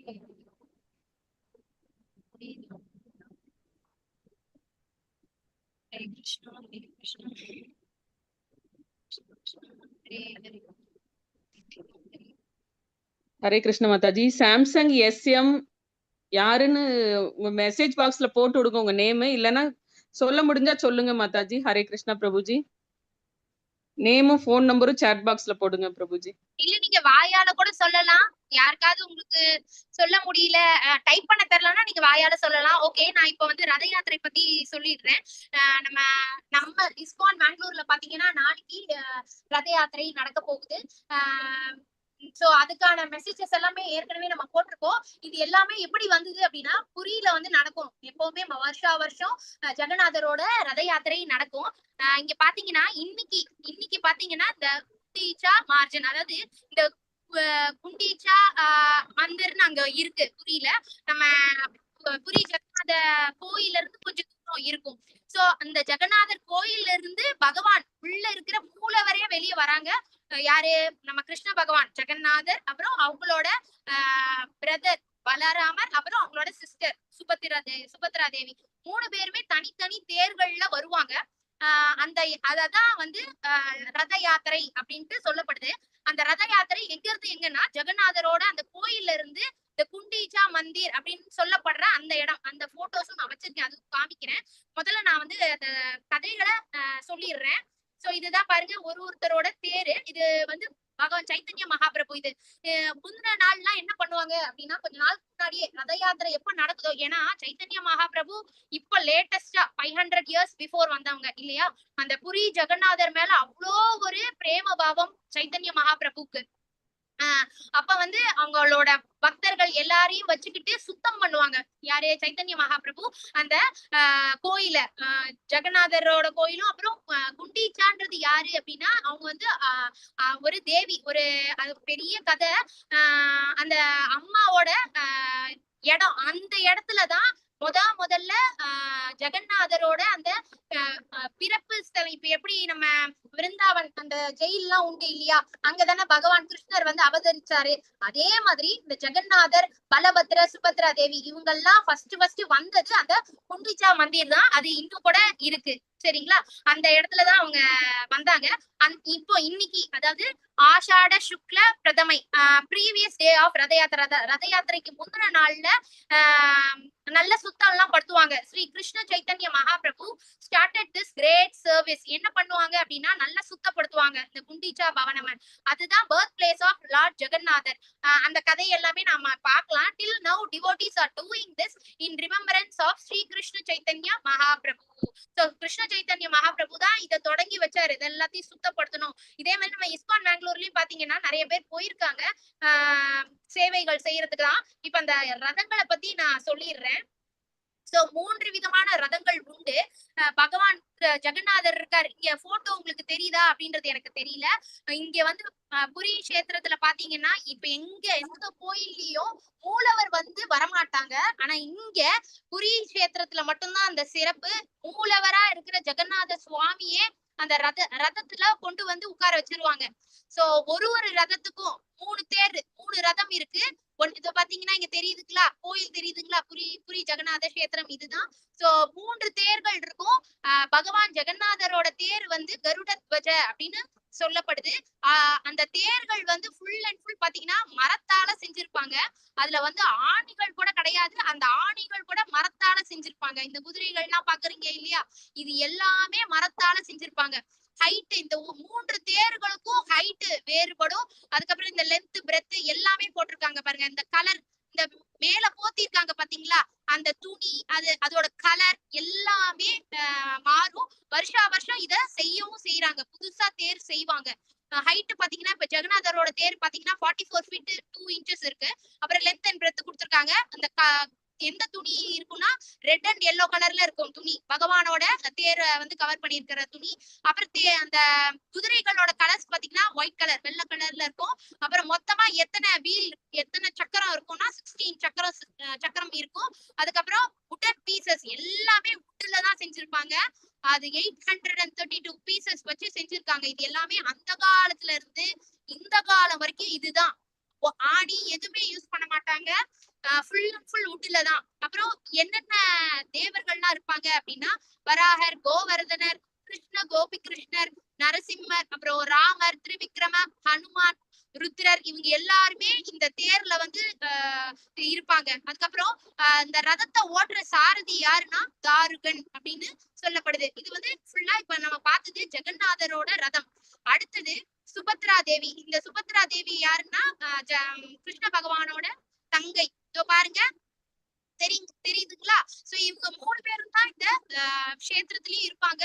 இவங்க 3 பேரும் தான் மூலவர்கள். அந்த மூலவர்களையே அந்த தேர்ல அவங்க கொண்டு வந்துருவாங்க. பத்மத்வஜ அப்படின்னு சொல்லப்படுது இந்த தேரோட நேம். ஹைட் பாத்தீங்கன்னா 42 feet 3 inches இருக்கும். லென்த் பிரெத் கொடுத்திருக்காங்க. கலர் வந்து பாத்தீங்கன்னா ரெட் அண்ட் பிளாக். பொதுவா அங்க புரி அந்த சைட்ல எல்லாம் பாத்தீங்கன்னா அம்மன் வழிபாடு ரொம்ப பிரசித்தமா இருக்கும். அம்மனுக்கு வந்து இந்த பிளாக் கலர் தான் ரொம்ப சாத்துவாங்க. ரொம்ப இது நம்ம வந்து ஜென்ரலா சொல்லுவோம் இல்லையா, என்ன நல்ல நாளதுமா பிளாக் போட்டிருக்கேன் அந்த மாதிரி எல்லாம் சொல்லுவாங்க இல்லையா. அங்க வந்து அந்த மாதிரி எல்லாம் இல்ல. பிளாக் வந்து இஸ் கன்சிடர்ட் அஸ் சேக்ரெட் அந்த மாதிரி. ஹார்ஸ் பாத்தீங்கன்னா தேர்ல இருக்கிற குதிரைகள் எல்லாமே பிரவுன் கலர்ல இருக்கு. அப்புறம் சக்கரம் எத்தனை சக்கரம் இருக்குன்னா 12 சக்கரம் இருக்கும் அந்த மாதிரி. அப்புறம் உட்டன் பீசஸ் எத்தனை இருக்குன்னா அதுவும் போட்டிருக்காங்க. என்னென்ன தெய்வங்கள்லாம் இருக்குது அப்படின்னு பார்த்தா சண்டி, சாமுண்டா தேவி, அப்புறம் உக்ரதாரா, வனதுர்கா, அப்புறம் சூலி துர்கா, வாராகி, அப்புறம் சியாமகாளி, மங்களா தேவி, விமலா தேவி, இந்த எல்லா தேவிமார்களும் இந்த தேர்கள்ல இருக்காங்க. யார் ரதத்தை ஓட்டுறான்னா அர்ஜுனர். யாரு சுபத்ரையோட ஹஸ்பண்டான அர்ஜுனர் தான் அந்த தேரை ஓட்டுறாங்க. அப்புறம் பலராமரோட ரதம் எப்படிப்பட்டது அப்படின்னா அந்த ரதத்துக்கு பேரு தாளத்வஜ. அதுக்கப்புறம் அதோட ஹைட் போட்டிருக்காங்க 43 feet 3 inches. லென்த் பிரெத் கொடுத்திருக்காங்க. அந்த கிளாத் வந்து என்ன கலர்னா ரெட் அண்ட் கிரீன் கலர். ஓகேங்களா. அப்புறம் ஹார்ஸ் வந்து பிளாக் கலர்ல இருக்கும். அதுக்கப்புறம் உட்டன் பீசஸ் எவ்வளவுனா இவ்வளோ. இங்க என்னென்ன தெய்வங்கள் இருக்குன்னா விநாயகர் இருப்பாரு, முருகர் இருப்பாரு, சர்வமங்களா தேவி, பிரலம்பாரி, அப்புறம் ஹதாயுத, மிருத்யுஞ்சய, நாதம்பார, முக்தேஸ்வர், சேஷதேவ, இவங்க எல்லாருமே இருக்காங்க. ரதத்தை ஓட்டுறவங்க யாருன்னா மதலி அப்படின்னு சொல்லப்படுறது. சோ முந்தின நாள் பகவான் சைத்தன்ய மகாபிரபு ஃபுல்லா கிளீன் பண்ணி கோயிலெல்லாம் நல்லா கிளீன் பண்ணுவாங்க. அந்த ப்ராசஸ் இன்னைக்கு வரைக்கும் இப்ப இன்னைக்கும் நீங்க பாத்தீங்கன்னா அது நடந்துட்டு இருக்கு. நல்லா ஆடி பாடி அதை வந்து கொண்டாடுவாங்க. ஸ்ரீ கிருஷ்ண சைத்தன்ய மகாபிரபு தனது பக்தர்களோடு ஜெகநாதர் ஆவிர்பவித்த குண்டீச்சா பவனத்தை தன் கையால் பெருக்கி தண்ணீர் தெளித்து சுத்தம் செய்து பரவசத்தில் திளைத்து மகோன்னதமான நாள் என்னைக்குன்னா இன்னைக்குதான். நம்ம கரெக்டா இன்னைக்குதான் பாத்துட்டு இருக்கோம். இன்று வரை பல பக்தர்களும் ஹரே ராம ராம ராம ஹரே ஹரே, ஹரே கிருஷ்ண கிருஷ்ண கிருஷ்ண ஹரே ஹரே என்று ஆடி பாடி அழகாக இந்த கைங்கரியத்தை விடாமல் செய்து வருகின்றனர். சோ 500 years இது நடந்துட்டு வந்துட்டு இருக்கு. ஸ்ரீ கிருஷ்ண சைத்தன்ய மகாபிரபுவே இந்த குழந்தைக்கும் அந்த பரவச அனுபவத்தை அருளினார். அதாவது நம்ம வேண்டிக்கிறோம் இந்த மாதிரி எங்களுக்கும் இந்த மாதிரி நமக்கும் பகவான் வந்து அது அருளட்டும். ஒரு தடவையாவது நம்ம அந்த புரி கஷேத்திரத்துக்கு போற பாக்கியத்தை சைத்தன்ய மகாபிரபு கொடுக்கட்டும் அப்படின்ட்டு. சோ அந்த போட்டோஸ் நான் காமிக்கிறேன்.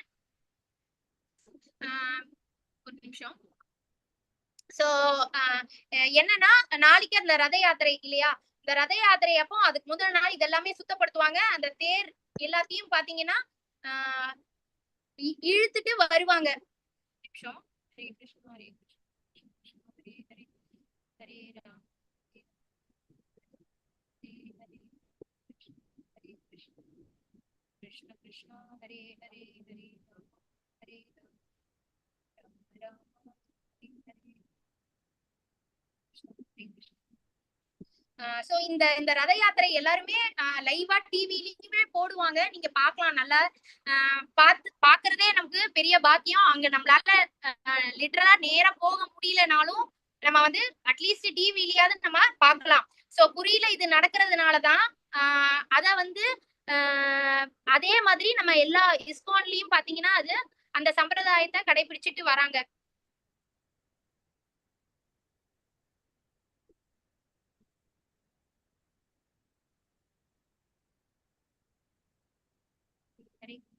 எல்லாருக்கும் தெரியுதுங்களா? இதுதான் அந்த கோயில் குண்டீச்சா பவனம் அப்படின்னு சொல்லிட்டு இதுக்கு பின்னாடி அந்த ஸ்டோரி எல்லாம் இருக்கு. பகவான் வந்து ஃபர்ஸ்ட் இந்த ஜெகநாதர் இவங்க எல்லாம் எப்படி வராங்க அப்படின்னா சரியா தெரியுதா? விட்டு விட்டு தெரியுதுன்னு நினைக்கிறேன். ஒரு ஒரு அதாவது கிருஷ்ண துவாபர யுகம் முடிஞ்சிட்ட அப்புறம் கிருஷ்ண பகவான் வந்து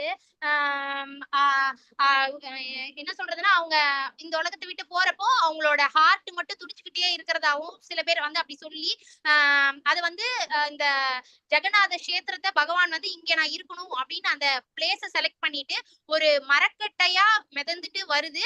அந்த மரக்கட்டையை தான் விஸ்வகர்மா அப்படின்ட்டு ஒருத்தர், அவர் வந்து அந்த டெம்பிள்ஸ் எல்லாம் உருவாக்குற அவரு இதுதான் அது. இந்த இடத்துலதான் முதல்ல இந்த ஜெகநாதர் பலபத்திர சுபத்திரரை அவர் வந்து செதுக்குறாரு. அந்த காலத்துல ராஜா இருந்தாரு, இந்திரத்யும்ன ராஜா. அவரோட வைஃப் பேரு தான் குண்டீச்சா. அப்ப வந்து இந்த விஸ்வகர்மான்றது அவங்களுக்கு தெரியாது. பகவான் வந்து கனவுல சொல்லியிருப்பாரு, இந்திரத்யும்ன மகாராஜா கனவுல, நான் வந்து இங்கதான் ஒரு இந்த மாதிரி தாரு பிரம்மம் வரும். அதாவது ஜெகநாதர் வந்து மரத்தால செய்யப்பட்ட மூர்த்தி, அதாவது வேப்ப மரத்தால செய்யப்பட்ட மூர்த்தி. கடல்ல அந்த புரி ஜெகநாதர் கோயிலுக்கு ஆப்போசிட்ல கடல் இருக்கு. அந்த கடல்ல வந்து வரும் ஒரு மரம் வரும், ஒரு மரப்பலகை வரும். அதை நீ வச்சு அது மூலியமா தான் என்ன வந்து நீ செய்யணும். ஒரு தேவ சிற்பி வருவாரு, அவர் வச்சு நீ செய்ய அப்படின்ற மாதிரி பகவான் கனவுல சொல்லிடுவாரு. அதே மாதிரி விஸ்வகர்மா வருவாரு.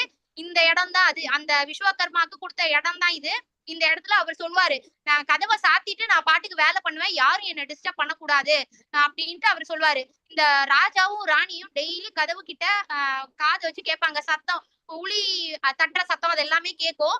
ஒரு நாள் பாத்தீங்கன்னா அந்த சத்தம் கேட்காது. இந்த குண்டீச்சா தேவி இருக்காங்க இல்லையா, அவங்க அச்சோ அவர் வயசானவர், அவரு ஒருவேளை உயிர் போயிருச்சோ இல்ல அவருக்கு என்ன ஆச்சோ ஏதாச்சோ தெரியலையே அப்படின்னு சொல்லி கதவை திறக்கிறதுக்கு போவாங்க. அப்பவே ராஜா வந்து தடுப்பாரு, வேண்டாம் வேண்டாம், அவர் சொல்லியிருக்காருல்ல நம்ம அவரை டிஸ்டர்ப் பண்ணக்கூடாதுன்னு, அதனால நம்ம டிஸ்டர்ப் பண்ண வேண்டாம் அப்படின்ட்டு சொல்லுவாங்க. ஆனா இல்ல நம்ம அவருக்கு ஏதாவது ஒண்ணுன்னா நம்ம தானே பொறுப்பு, நம்ம பாப்போம் அப்படின்னு சொல்லி கதவு திறந்துருவாங்க. திறந்தப்ப பார்த்தா இப்ப நம்ம பாக்குற அந்த ஜெகநாதரோட மூர்த்தி, கிருஷ்ணர், பலராமர், அப்புறம் சுபத்திரை 3 பேரோட மூர்த்தி வந்து அப்படியே பாதி பாதியா இருக்கும். இப்ப ஜெகநாதருக்கும் பலராமருக்குமாவது கை இருக்கும், ஆனா கால் இருக்காது. சுபத்திரைக்கு கை கூட இருக்காது. உடனே அதை பார்த்ததுமே ராஜாவும் ராணியும் அழ ஆரம்பிச்சிருவாங்க. அச்சோ நாங்க தான் பெரிய தப்பு பண்ணிட்டோம் போல இருக்கு, பகவானே எங்களை மன்னிச்சிருன்னு கதறி அழுறாங்க. அப்ப பகவான் வந்து அசரீரியா சொல்றாங்க, நீங்க கவலைப்படாதீங்க, இந்த உருவத்தை நான் விருப்பப்பட்டுதான் எடுத்திருக்கேன். எப்படி பிசிக்கலி சேலஞ்சா நிறைய பேர் இருப்பாங்க, அவங்க யாருமே எனக்கு வந்து பகவான் நாங்க வந்து ஏதோ பாவம் பண்ணிட்டோம், எங்களுக்கு நாங்க வந்து தண்டிக்கப்பட்டவங்க, நாங்க பாவிகள், எங்களாலதான் கிருஷ்ண பக்தி பண்ண முடியாதுன்னு அப்படின்லாம் அவங்க நினைச்சிடக்கூடாது. இங்க எல்லாருமே ஈக்குவல் அப்படின்றதுக்காக நானே விருப்பப்பட்டுதான் இந்த உருவத்துல இருக்கேன், அதனால நீங்க கவலைப்படாதீங்க, இது நானே ஏத்துக்கிட்டதுதான் அப்படின்ட்டு பகவான் சொல்றாங்க. ஆனாலும் குண்டீச்சா தேவிக்கு ரொம்ப ரொம்ப ரொம்ப வருத்தப்படுறாங்க. அதனால பகவானே சொன்னாங்க, நான் வருஷம் உங்களை வந்து நான் பாப்பேன், அதனால எப்பவுமே ரத யாத்திரை அந்த டைம்ல வந்து அங்க இருந்து ஜெகநாதரோட கோயிலும் இந்த குண்டீச்சா பவனும் ஒரு 3 கிலோமீட்டர் அந்த மாதிரி ஸ்ட்ரெயிட் ரோட்ல நீங்க யூடியூப்ல பாத்தீங்கன்னா தெரியும். சோ ஸ்ட்ரெயிட் ரோட்ல இங்க வருவாங்க வருஷா வருஷம் அந்த அதத்தான் ரத யாத்திரை அப்படின்னே சொல்லப்படுது. சோ இந்த குண்டீச்சா பவனம் இங்க வந்து பகவான் ஒரு வாரம் இருப்பாங்க. சரிங்களா, அதுதான் இந்த இடம். இது சைட் வியூ, அந்த கோயிலோட சைட் வியூ, அதாவது அந்த குண்டீச்சா மந்திரோட சைட் வியூ. இது எல்லாமே பாத்தீங்கன்னா அங்க சுத்தி வர்றப்போ இந்த சைத்தன்ய மகாபிரபுவோட ஏன்னா சைத்தன்ய மகாபிரபு நல்ல கோல்டன் கலர்ல இருப்பாரு இல்லையா, சோ அந்த மாதிரி அங்க ஒரு விக்கிரகம் வச்சிருக்காங்க. இதெல்லாம் இந்த கோயிலை சுத்தி வர்றப்போ உள்ள இடங்கள். இது எல்லாமே இது நேர்ல போயிருக்கிறவங்களுக்கு இந்த விஷயம் தெரியும். இன்கேஸ் போகாதவங்களுக்காக தான் இதை காமிச்சுக்கிட்டு இருக்கேன். சரிங்களா, இன்னைக்கு பாத்தீங்கன்னா அவ்வளவு ஜாலியா அங்க உள்ள மக்கள் எல்லாம் ஆடி பாடி ஹரே கிருஷ்ணா மகா மந்திரத்தெல்லாம் நல்லா ஜபிச்சுக்கிட்டு டான்ஸ் ஆடி கொண்டாடுவாங்க. நாளைக்கு அந்த ரத யாத்திரையும் நடக்கும். ரத யாத்திரை அப்போ பாத்தீங்கன்னா எல்லாரும் ஒரு 14 to 15 lakh பீப்புள்ஸ் வந்து அங்க வருவாங்க. அந்த ரத யாத்திரையில கலந்துக்கிறது ரொம்ப ரொம்ப பெரிய பாக்கியம். நிறைய பெனிஃபிட்ஸ் அந்த மாதிரி எல்லாம் இருக்கு. அதனால எல்லாரும் நம்ம இஸ்கான் மேங்களூர்லயும் பாத்தீங்கன்னா ரத யாத்திரை நாளைக்கு நடக்குது. இன்னைக்கே பாத்தீங்கன்னா நம்ம தமிழ் டிபார்ட்மெண்ட் சார்பா நிறைய மாதாஜி டீச்சர்ஸா இருக்கிறவங்க, ஸ்டூடெண்ட்ஸா இருக்கவங்க நிறைய பேர் போய் அங்க சேவையில ஈடுபட்டு இருக்காங்க. அஸ்வின் பிரபுஜி உங்களுக்கு தெரியும் இல்லைங்களா, அவரும் போயிருக்கிறாரு. போய் அங்க சேவைகள் எல்லாம் செஞ்சுக்கிட்டு இருக்காரு. சோ இந்த மாதிரி உங்களுக்கு அவரை தெரியும்ன்றனால நான் சொல்லிக்கிட்டு இருக்கேன். சோ இந்த மாதிரி உங்களாலையும் எந்த விதத்துல சேவை செய்ய முடியுமோ கண்டிப்பா சேவை செய்யுங்க. ஏன்னா சைத்தன்ய மகாபிரபு அதைத்தான் சொல்லியிருக்காங்க, நம்ம வந்து சேவைகள் வந்து செய்யணும் அப்படின்ட்டு. சோ இன்னைக்கு இந்த தடவை நீங்க ரத யாத்திரை பத்தி கேட்டிருக்கீங்க. சோ நெக்ஸ்ட் இதுல நிறைய பேருக்கு தெரிஞ்சிருக்கலாம், நிறைய பேருக்கு தெரியாம இதுதான் ஃபர்ஸ்ட் டைமா இருக்கலாம். சோ ஃபர்ஸ்ட் டைமா இருக்கிறவங்க உங்களோட பிளேஸ் நீங்க எங்க இருக்கீங்களோ அங்க உள்ள இஸ்கான்ல என்னைக்கு ரத யாத்திரை அப்படின்றது தெரிஞ்சுக்கிட்டு அதுல பார்ட்டிசிபேட் பண்றதுக்கு நீங்க ட்ரை பண்ணுங்க. ரொம்ப ரொம்ப ரொம்ப நல்லது ரத யாத்திரையில நம்ம பார்ட்டிசிபேட் பண்றது. ஓகேங்களா, சோ நம்ம இன்னைக்கு 9th சாப்டரும் முடிச்சிட்டோம். ரத யாத்திரை பத்தியும் நம்ம பாத்துட்டோம். ரத யாத்திரை நடக்கிறப்போ கண்டிப்பா பகவானை பாருங்க. ஏன்னா எந்த கோயிலுமே மூலவர் வெளியே வரமாட்டாங்க. இங்க புரியில மட்டும்தான் மூலவரா இருக்க அந்த ஜெகநாத சுவாமியே வெளியே வராங்க. அதனால அதை பாக்குறதுக்கு அவ்வளோ கோடிக்கணக்கான மக்கள் வந்து ஒண்ணு கூடுவாங்க. அதனால அதை கண்டிப்பா பாருங்க. நம்ம பாக்குறது மூலியமாவும் கண்டிப்பா நம்மளுக்கு பகவானோட அருள் நமக்கு கிடைக்கும். சோ இதோட இன்னைக்கு செஷன் நான் முடிச்சுக்கிறேன். நாளைக்கு நம்ம 10th சாப்டர் ஸ்டார்ட் பண்ணலாம். சரிங்களா, வாஞ்சா கல்பதருப்யஸ்ய கிருபா சிந்துப்ய ஏவச்ச பதிதானாம் பாவனேப்யோ வைஷ்ணவேப்யோ நமோ நமஹ. அனந்த கோடி வைஷ்ணவ விருந்து கி ஜெய், அனந்த கோடி பக்த விருந்து கி ஜெய், ஸ்ரீல பிரபுபாதர் கி ஜெய், சைத்தன்ய மகாபிரபு கி ஜெய், ராமாச்சாரியார் ஹரிதாஸ் தாக்கூர் கி ஜெய், श्री श्री राधा गोविंद की जय, भगवत गीता और भागवत ग्रंथों की जय, अयोध्या श्री राम लल्ला की जय, और प्रेमानंदे हरि हरि बोल. எல்லாரும் நாளைக்கு நாங்க நம்ம குரூப்லயும் போடுறோம். அந்த லைவா இருக்கிற இதெல்லாம் கண்டிப்பா காமிப்பாங்க. நீங்க எல்லாருமே அட்டென்ட் பண்ணுங்க. இஸ்கான் மேங்களூர் ரத யாத்திரையே நம்ம பார்க்கலாம். சோ அங்க போகிற பாக்கியம் இல்லைனாலும் பரவாயில்ல, நீங்க பாருங்க. பாக்குறது மூலியமாவும் நமக்கு அந்த பிளெஸிங்ஸ் கண்டிப்பா கிடைக்கும். அப்புறம் ஜெகநாத அஷ்டகம் பாடுங்க. இன்னைக்கு நாளைக்கு எல்லாம் கண்டிப்பா பாடுங்க. ஜெகநாதர் போய் தரிசிக்கிற ஆல்ரெடி போயிருக்காங்க, ஓகே. யாருக்கெல்லாம் போக விருப்பப்படுறீங்களோ ஜெகநாத அஷ்டகம் டெய்லியுமே படிச்சுட்டு வாங்க. பகவான் கண்டிப்பா நமக்கு அந்த புண்ணிய பூமிய நம்ம காலும் படுறது அந்த பகவானை தரிசனம் பண்ற பாக்கியத்தை பகவான் நமக்கு கொடுப்பாங்க. சுபாமலர் மாதாஜி ஜெகநாத அஷ்டகமும்